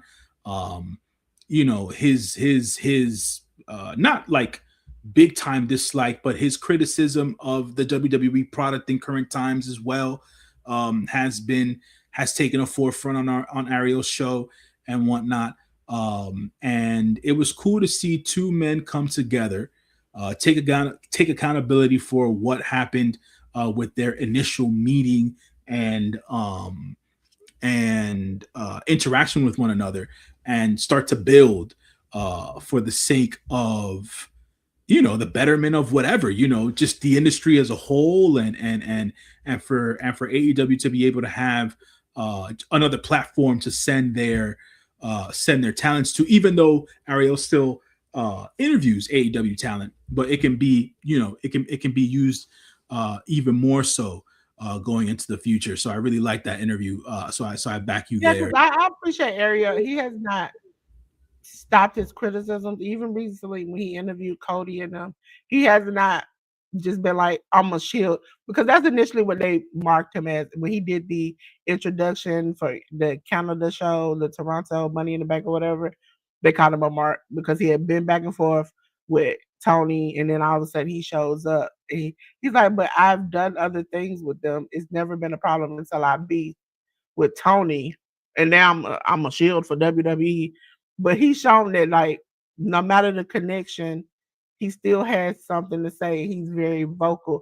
Even I hate to say it because sometimes Pat McAfee has been like he has spoken out on some things that I thought, oh, they're not gonna let him come back, but they do. And so I think this is a new WWE where they're like, okay, good, bad, or ugly, we getting our name out there. So let's just go ahead. We're not gonna block anybody from saying or doing anything. Let them do whatever they want to do. But some of you all, we have to talk about it. Some of you all do the most. And recently, with some of these airport videos and stuff, to the point where people don't even want to have interactions. So I totally agree. And also, I forgot to say, R.I.P. to Larry. Larry was my man. Dog had missing TV. He's still making it happen.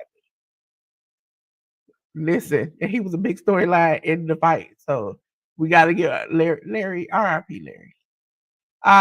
Ladies and gentlemen, we're on to TNA 115 on the 4th. We had Brooks Jensen defeating the hometown man. We had TNA Knockouts World Title #1 contendership match. Zaya Brookside defeating Danny Luna. We had Mike Santana, which I I hated that it took him 36 seconds to beat Robert Stone, which shouldn't have never happened. The match shouldn't have never. What are y'all doing to Mike Santana at this point? Tell me, because I feel like stop watching. Mustafa Ali defeated Trey Miguel. Channing Lorenzo, Lexis King, and the High Rise, which is Tyreek Igwe and Tyson DuPont, defeated Cedric Alexander, Steve Macklin, and the Hardys, Jeff and Matt Hardy. J News, I know you might not have seen any of this, so what do you think? Nah, I didn't see any of it. Only thing TNA related I saw this week was the return of the Treehouse and the Boys from the Rascals. Outside of that, wasn't anything else. Listen, I'm so mad at how they doing Mike Santana. Mike, go to another. Just go to either WWE or AEW. But no, you can't go back to AEW because you snapped on them. Go to WWE. Okay, go to GCW in this one. Go anywhere because I don't know what they're doing to you. But the fact that you had to face Robert Stone and not even have a full complete match, 36 seconds, tells me that, and they stripped you of the title so quickly. It was oh God. Every time I think about it, makes me want to cut somebody out. Jesus Christ. Let me go on back because we're gonna go on to Final Resolution. Final Resolution was on Friday the 5th. We had Cedric Alexander defeating Eric Young. We had a 6-man tag match where the System, the Brian Myers, Eddie Edwards, and Moose defeated Bear Bronson and the Andersons, Brock and C.W. Anderson. On to the main part of the pay per view, which was on TNA Plus. We had Mike Santana defeating Charlie Dempsey. TNA's Knockout World Tag Team titles, the inspiration of Cassie Lee and Jessie McKay, defeated TB. As you all know, I won't say that lady name. And just like TB, she makes me sick. And Victoria Crawford. We had Street Fight. Matt Cardona defeated Mance Warner. We had a title change for the TNA International title. Channing Lorenzo defeated Steve Macklin. For the TNA Knockouts World title match, Li Ying Lee defeated Zaya Brookside. We had for the Rascals, Desmond Xavier, Myron Reed, Trey Miguel, and Zachary Wentz defeat the Order of Four, Jason Hosh, John Schuyler, Mustafa Ali, Special Agent Zero. We had TNA World Tag Team title match, the Hardys, Jeff and Matt Hardy defeating the High Rise of Tariq Igwe and Tyson DuPont. We had TNA X Division title match where Leon Slater defeated AJ Francis. Let me say it again for you all and the people in the back of the row. Leon Slater did the Lord's work. He defeated AJ Francis. For the TNA World Heavyweight title match, Frankie Kazarian defeated JDC. I did enjoy this. A little, some of it, not all of it, but some of it. Where normally times I would left out of this pay-per-view and said, what the are we doing? J News, what did you feel about the pay-per-view? I didn't watch it. Listen, I just want to say some of it was good. Some of it was good. Some of it I could have done totally without. I don't know. I can't tell you why in the holy hell does TNA give Channing Lorenzo the title over Steve Macklin. I can't. I sometimes I want to rip my hair out my head because I think my nephew, who is 8 years old, can book some matches better than they can. I will like to say that there was the TNA World Tag Team title match where Jeff Hardy and Matt Hardy, the Hardy Boys, defeated the High Rise. After the match was over, post match, we saw the arrival of former AEW / ROH talents in Vic and his tag team partner. Man, why am I forgetting the freaking name of these dudes, man? They were just on the tip of my tongue. The Righteous. There you go. The Brothers of the Righteous. Yeah. They debuted on TNA. There had been rumors for months that the Righteous had signed with the WWE to be on NXT, but nothing had ever come of it necessarily. But we finally have a sighting of the Righteous on another televised wrestling show. Well, technically, aren't they still with NXT? And they're wrestling with TNA, and TNA is all on NXT. So no, look, I'm talking about from an official capacity. I don't necessarily know if they ever signed with the WWE or NXT. No, I'm saying like even if they didn't sign it at this point, they pretty much with NXT because I guess they're gonna end up on the show anyway. Yeah, if you want to put it that way, yeah, then that's the adjacency of it. Yeah, that makes sense. But yeah, the Righteous appeared on TNA. That was a big moment that I saw online. I'll give the TNA fans shit for chanting "Who are they? Who are they?" For supposed professional wrestling fans who like to tout that they know more than others. They don't know shit because the Righteous have been on televised wrestling shows before. Not to say that they will remain act, but at the end of the day, the Righteous were a popular act around the indies and on televised pro wrestling shows before. So I like to give a thumbs down to the TNA faithful there for that.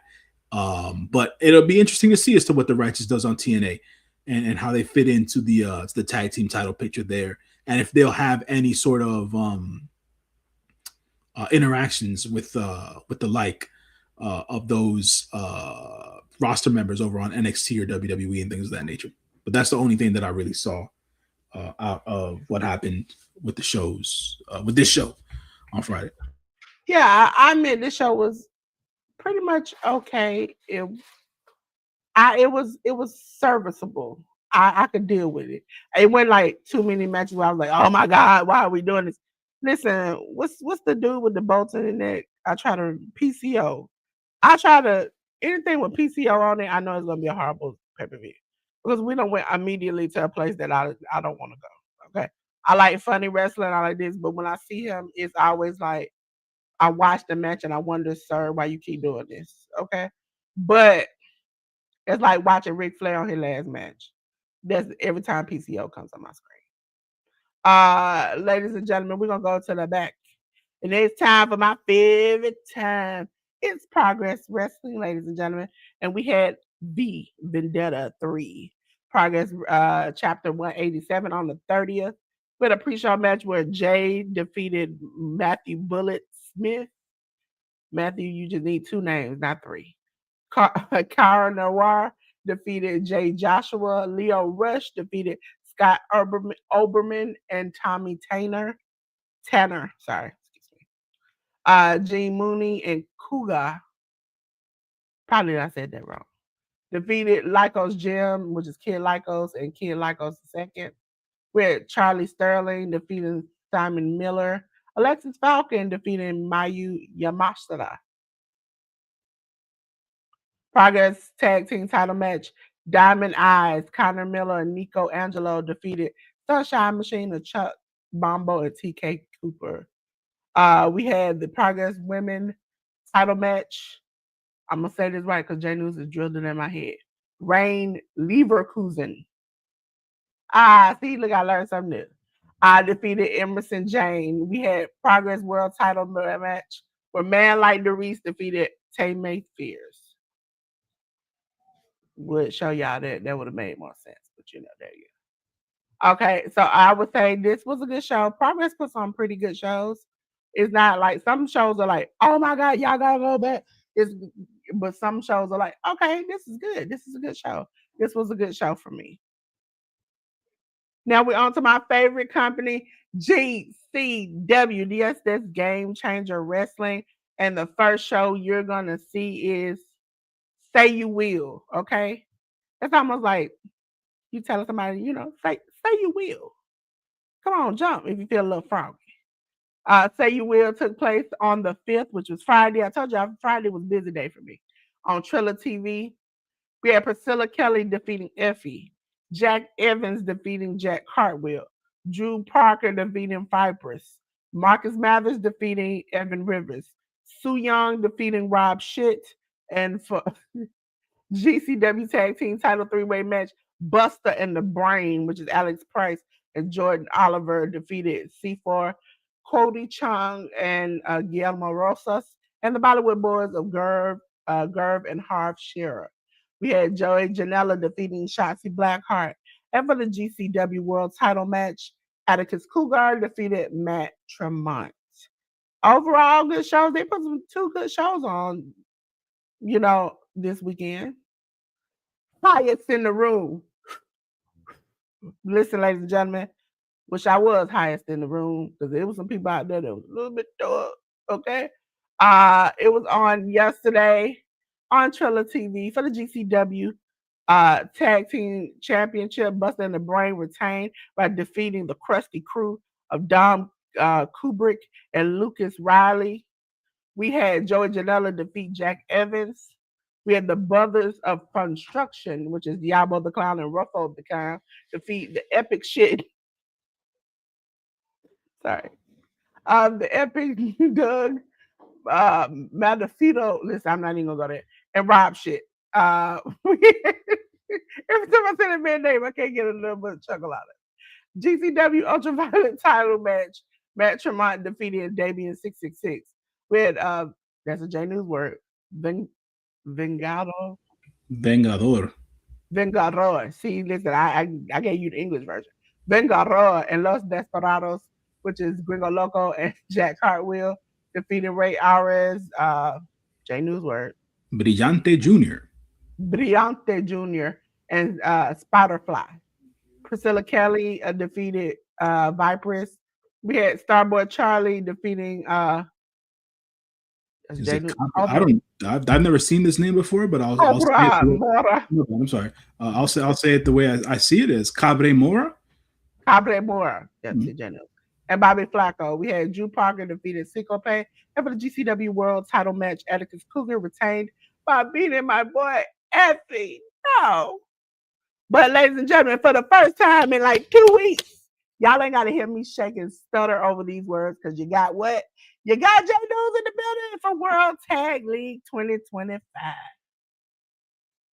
Oh man, Tag League has been going on, and it's been going on without me. Because I'll be honest with y'all, I'm always straight with y'all. I have not been watching.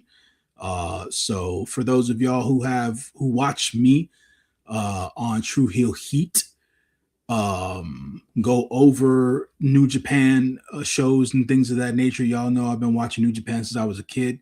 But the last two tours, be it Super Junior Tag League and now World Tag League, I haven't had a vested interest in watching, and I haven't been watching. So if anything, if y'all don't see me on the reviews of the tournament and things of that nature, y'all know why. It's because I haven't been watching. But I'll break down the results here for you, as it is my pleasure to always do so. So on the 30th of November, we had the prelim tag matches. House of Torture members Chase Owens, Yoshinobu Kanemaru, and Yujiro Takahashi defeated Katsura Murashima, Oleg Bolton, and Toriano. House of Torture members Don Fale, Evil, and Sho defeated Bishiman, Hiroki Goto, and Yoshihashi, along with Tatsuya Matsumoto. Bullet Club War Dog members Gabe Kidd and Gato, along with Yoda Tsuji, defeated El Desperado, Shomo Kato, and Shuji Ishikawa. The War Dragons, Drilla Maloney and Shingo Takagi, along with Daiki Nagai, defeated Masatori Yasuda, Tai Chi, and Zane J. Sorry about that. Block B matches for World Tag League. We had Shota Umino and Yo Uemura defeat Monster Sauce of Alex Zane and Lance Archer. The Knockout Brothers, Oscar and Yuto Ice, defeated United Empires, Callum Newman and Great O'Khan. We then had House of Torches, Ren Narita and Sonata defeat David Finlay and Hiromu Takahashi. And El Phantasmo, along with Hiroshi Tanahashi, defeated TMDK members Ryohei Oiwa and Zack Sabre Jr. On to the 2nd of December, which was this past Tuesday, El Phantasmo, Hiroshi Tanahashi, and Katsura Murashima defeated Monster Sauce's Alex Zane and Lance Archer, along with Zane J. House of Tortures, Ren Narita, Sonata, and Yoshinobu Kanemaru defeated United Empires, Callum Newman, Great O'Khan, and Jacob Boston Young. TMDK's Hartley Jackson, Kosei Fujita, and Ryohei Oiwa defeated Knockout Brothers Oscar and Yuto Ice, along with Daiki Nagai.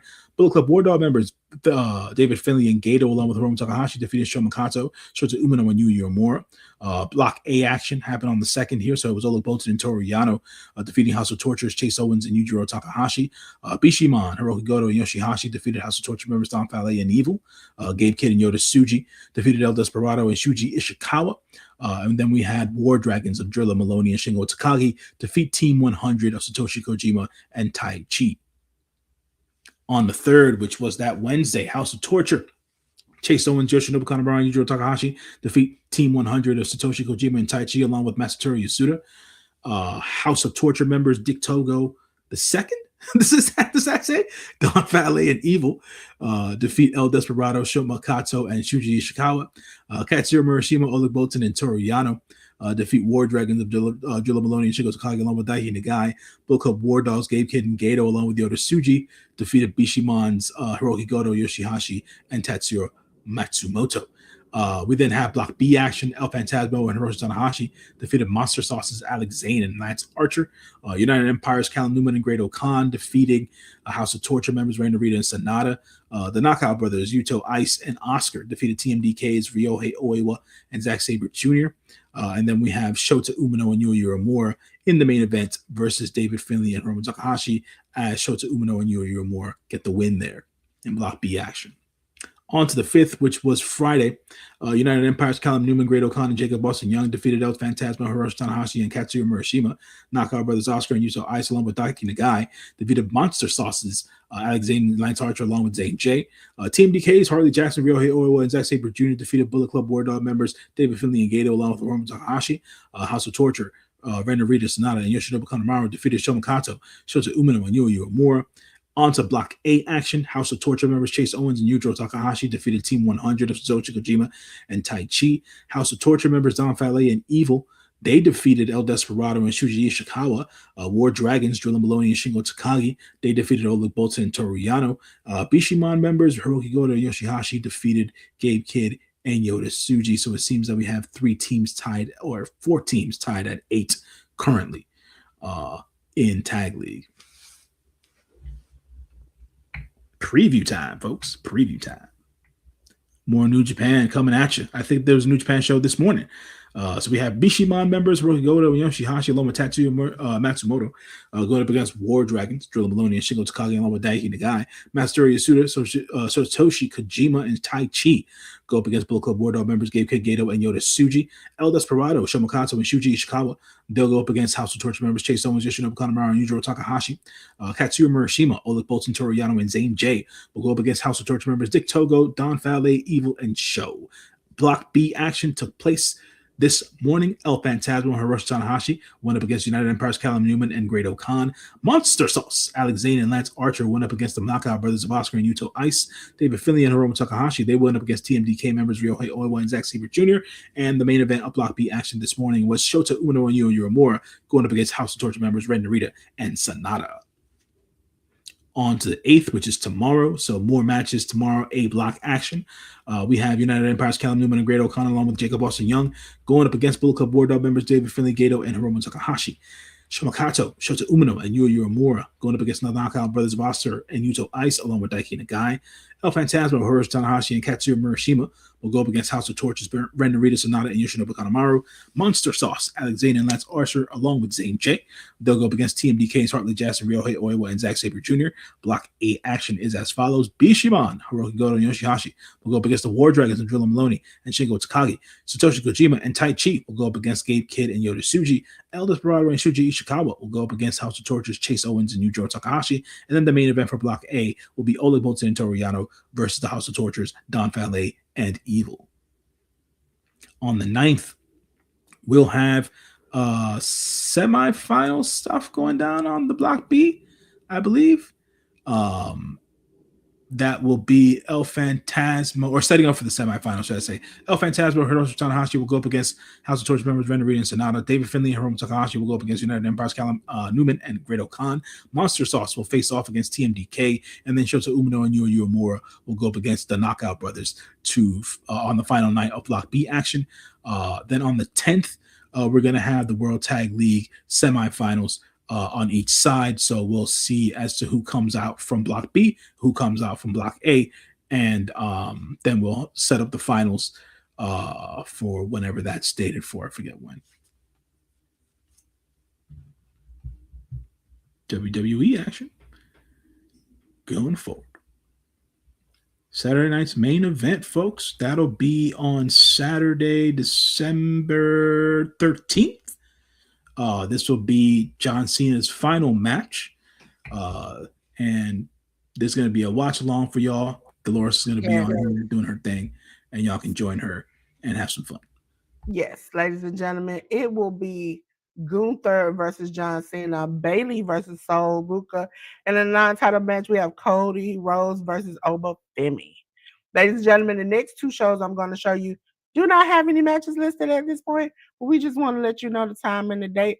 Also, this match will be on NBC Peacock.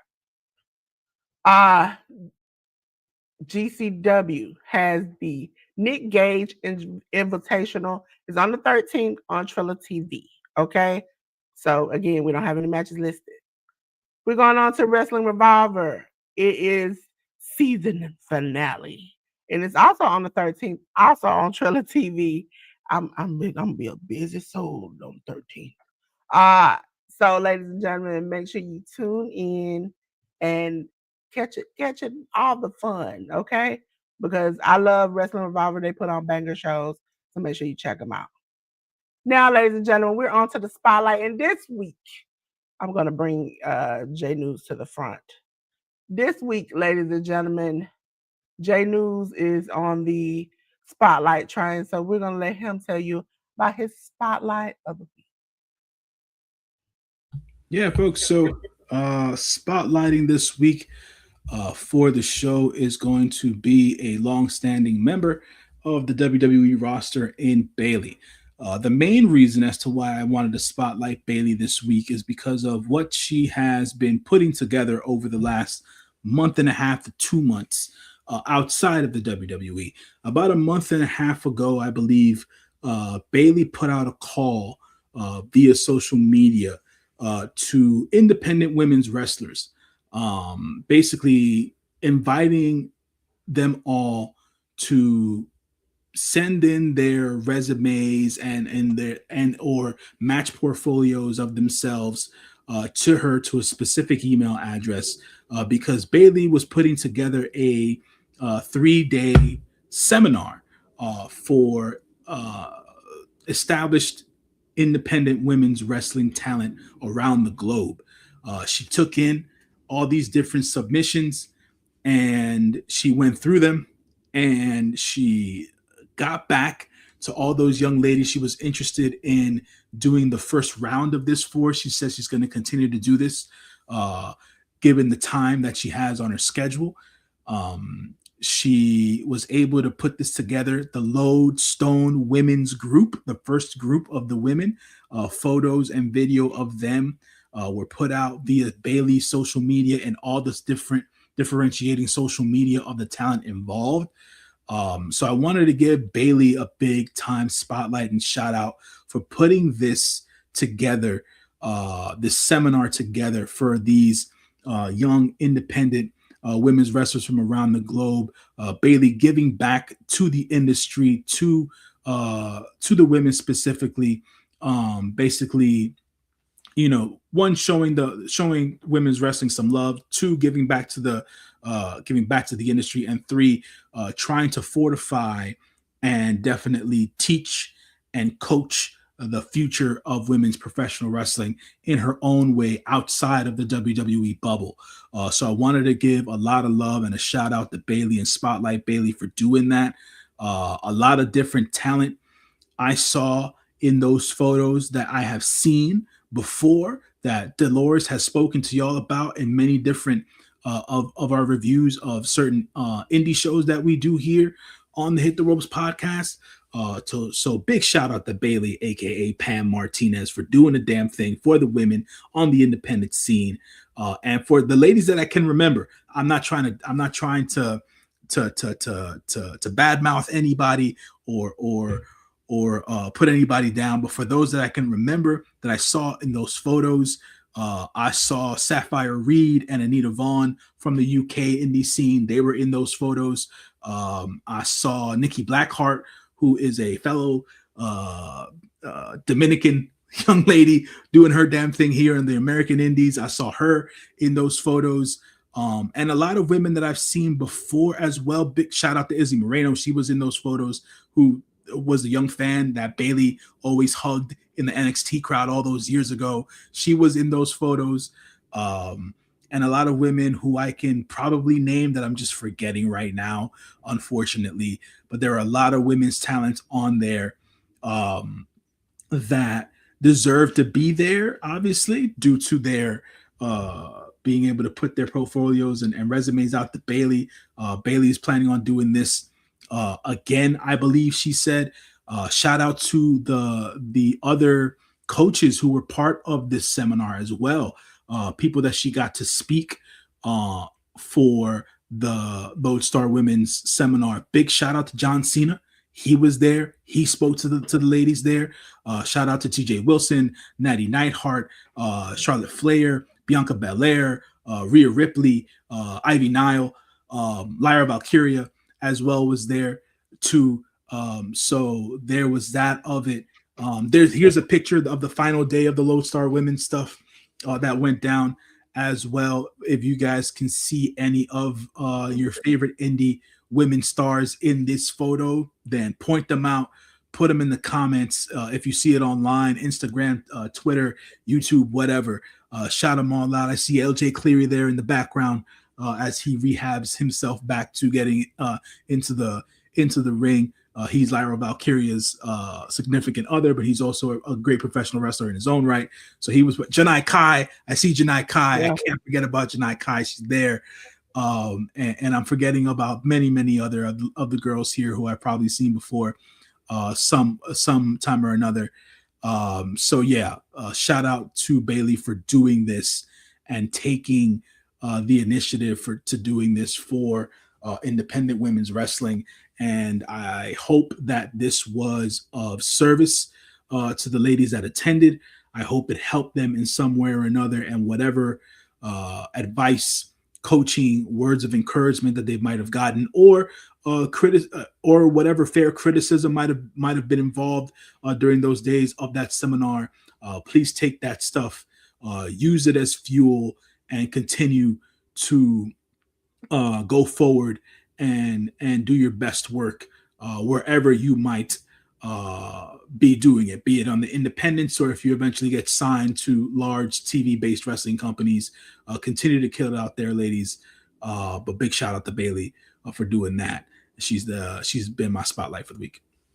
Yeah, I really appreciate her, and I love that John Cena came because if you haven't been hearing lately, he's been doing this more often. Even with the dungeon, he wanted and TJ and Natty were like, "Well, we can shut off some time where you can come and practice." And he was like, "No, I want to come in when everybody else comes in." And so that is such a thing that he's giving back to wrestling, especially women's wrestling, and even having on the Saturday night's main event an opportunity for up and coming wrestler like Sol Ruka to face Bailey. Also giving Bailey a chance, which we haven't really been seeing much of her, and also giving Sol Ruka a chance. It's like it was, and even him picking the women's Iron Survivor match, it was like he picked really good people, upcoming people to give a shot light in the spot, a light to. So I appreciate it. And Bailey, listen, like Bailey is the jam. Listen, she got was it what that man saying that gift that time like was all that movement back there.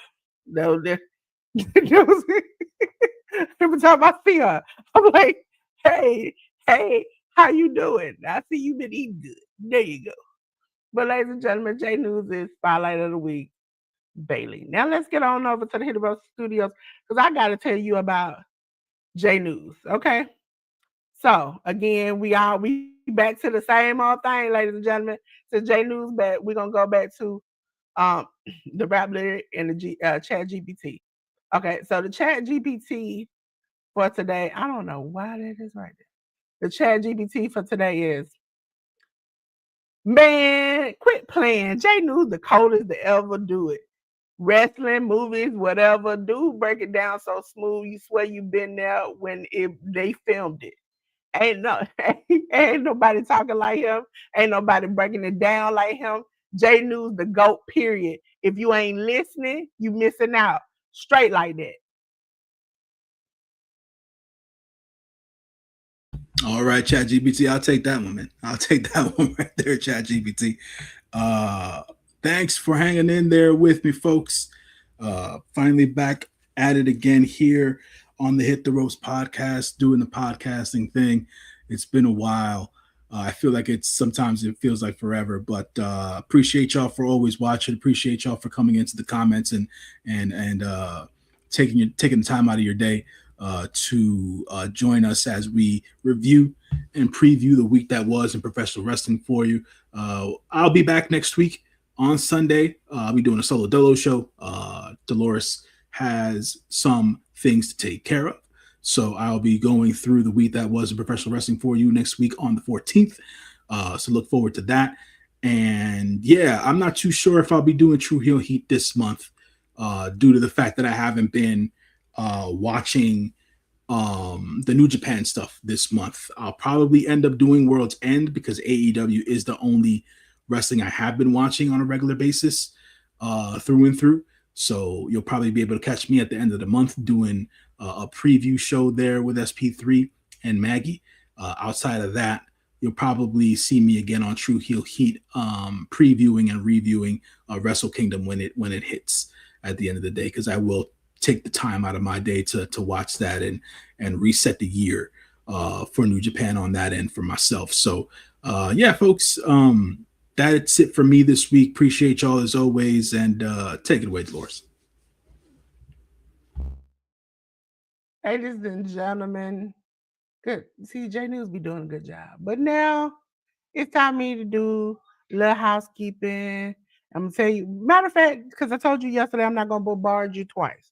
I'm just gonna tell you about myself, and then we're gonna go into the um, what is it? The rap lyric that I have this week. Okay, so let me get J New down. There we go. Hi, I'm Dolores. Okay, so I like when I said that to you all. I'm like, hi, I'm Dolores. Y'all like Dolores? We know you. Wait a minute, that's not it. That is not it. That is not it. Where is it at? Let me see. See, J News, that's what happened when you get old and you have to blow up your screen and then you get so where you can't see, you get old. I don't see it. And I know it's here, you all. That's the crazy thing. I know it's here. So I'm gonna tell you my rap lyric because I see that already loaded.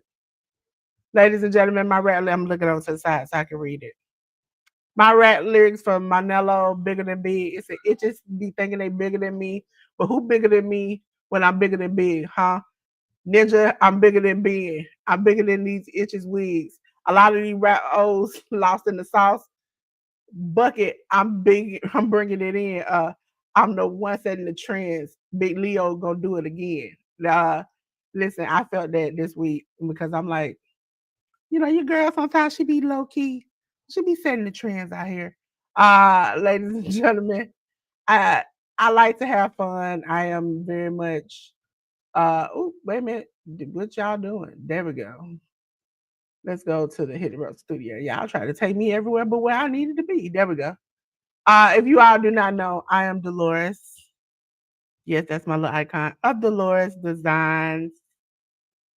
Here, I'm a pink girl in my pink world, here to elevate your world with tech and sports and a little bit of fun. You can come all, one at a time. Listen. Ladies and gentlemen, I would like to say I appreciate everybody who supports this channel, who supports the Hit the Roast podcast. Thank you to J News, because he will be here tomorrow not tomorrow, next week by himself. But I'll be here in spirit. I'll be in the comments, go J News, go. That's how we're going to get it down, ladies and gentlemen. But above all things, for those who support the Hit the Roast podcast, we will be having some new upgrades, some new changes at the start of the year. A little something, I'm gonna sprinkle a little razzle dazzle on the Hit the Roast podcast. So make sure you're on the lookout for that. Make sure you check out all the social medias. I will be getting on the Hit the Roast podcast social medias more often. I will be uploading the whole rest of the year at the end of December on Spotify. We are in the process of just trying to figure out what we want to add on to the Rose podcast social media because we do great things over here. We're great people. We want you to know. Okay, maybe you can catch some of Jay News's movie reviews over there on the Hit the Rose podcast too. But everybody, I'm just gonna go through them real quick.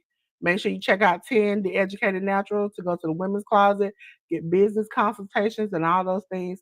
TheEducatedNatural.com is where you go. Miss Joy, she goes live on Monday and Thursdays, 9:05 p.m.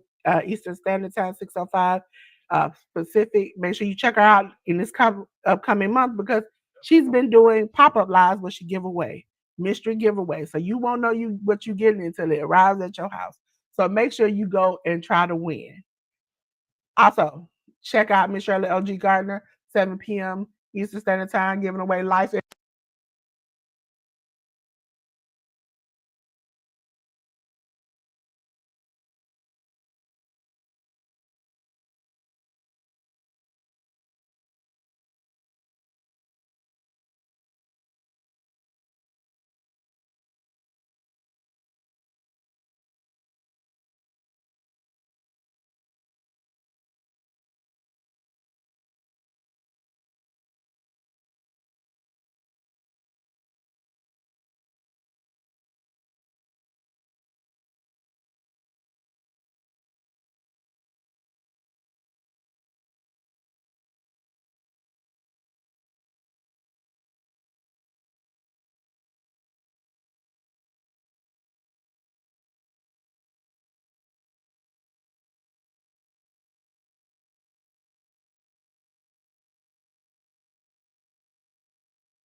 Hey, I might just went out on me. Can you hear me now? I'll turn both of them on. Somebody's gonna be awesome. Okay.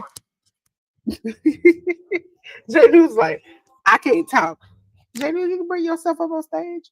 UGI Studios. Okay, check out UGI Studios. We talked about Miss Shirley. We talked about Miss Joy. She has a giveaway, so make sure you keep your notifications on for that. Jaleel 757, greatest moderator in the world. Ladies and gentlemen, thank you all for coming out for the NXT Deadline Watch Along yesterday, and make sure you tune in next week for John Cena's last match, where we'll watch the GOAT do his thing for one last time.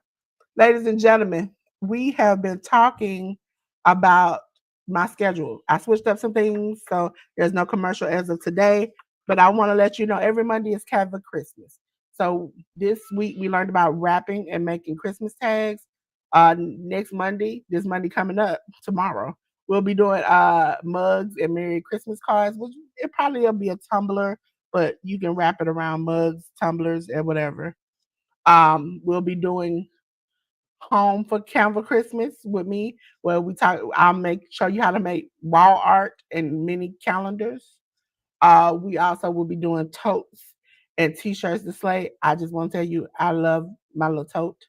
And we'll be designing into the Canva New Year with a New Year bash. Okay, those come on every Monday. It's a video at 12 o'clock, which is noon. Put J News on the studio. Tuesday is a post, which is Christmas. Now will be Christmas jokes on posts. Those are at noon and 8 p.m. Video we'll have on Wednesday is on Christmas conversations, where we talk about topics that'll help us through the holidays. Short on Thursdays for Christmas calm.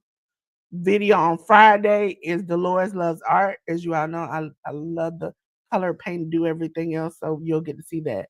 Um, we have a post on Saturday that comes out 3 times: 12 a.m., 8 a.m., and 12 p.m. It's Christmas quizzes. Okay, so make sure you come try to answer. Listen, I learned a lot of things making these quizzes, so I'm hoping you'll learn a little bit too. And then on Sunday, live every Sunday at 1 p.m. is the Hit the Ropes podcast. Okay, I will be getting with you all eventually, because I will be doing a webinar. So we'll be doing some things, and I'll teach you a little something, something. So you gotta sign up. So make sure you check that out. And we'll have some fun people there. They might teach you some of their little crafts and different things. So come on down and have some fun. Okay. With that being said, ladies and gentlemen, now that I got full access back to my studio, they tried to make me go into the little corner. I was like, no, I'm not gonna do that. Ladies and gentlemen, also that's the key. Make sure you have 2 or 3 mics. I got 2 or 3 mics hooked up. So when Jay New said that one did, I just clicked another one. Ladies and gentlemen, it's hot in here. It is hot. It is burning. Listen, I know you was cold outside, but you didn't have to set this fire, because just like Seth Rollins, we burn it down. And every single week, I have to tell you the same thing. Please, baby boy, baby girl, them, they, it, whatever you want to be, I'll see you, but I don't want to see you with no clothes on. So do me a favor. I'm gonna make it a little easier. I'm gonna cut the lights off. Cut off the lights, but don't light that candle. Mm-mm. Don't do that, because you don't set another player. But listen, ladies and gentlemen, me and J News, we appreciate you. We love you. I appreciate J News. I appreciate all of you all. And I'm gonna tell you in the nicest way possible. You better be nice to J News next week. I'm leaving him in charge of you all, okay? Be nice. Because if I come in the comments and you ain't nice, I'm gonna have to tell you about yourself, okay? Be nice.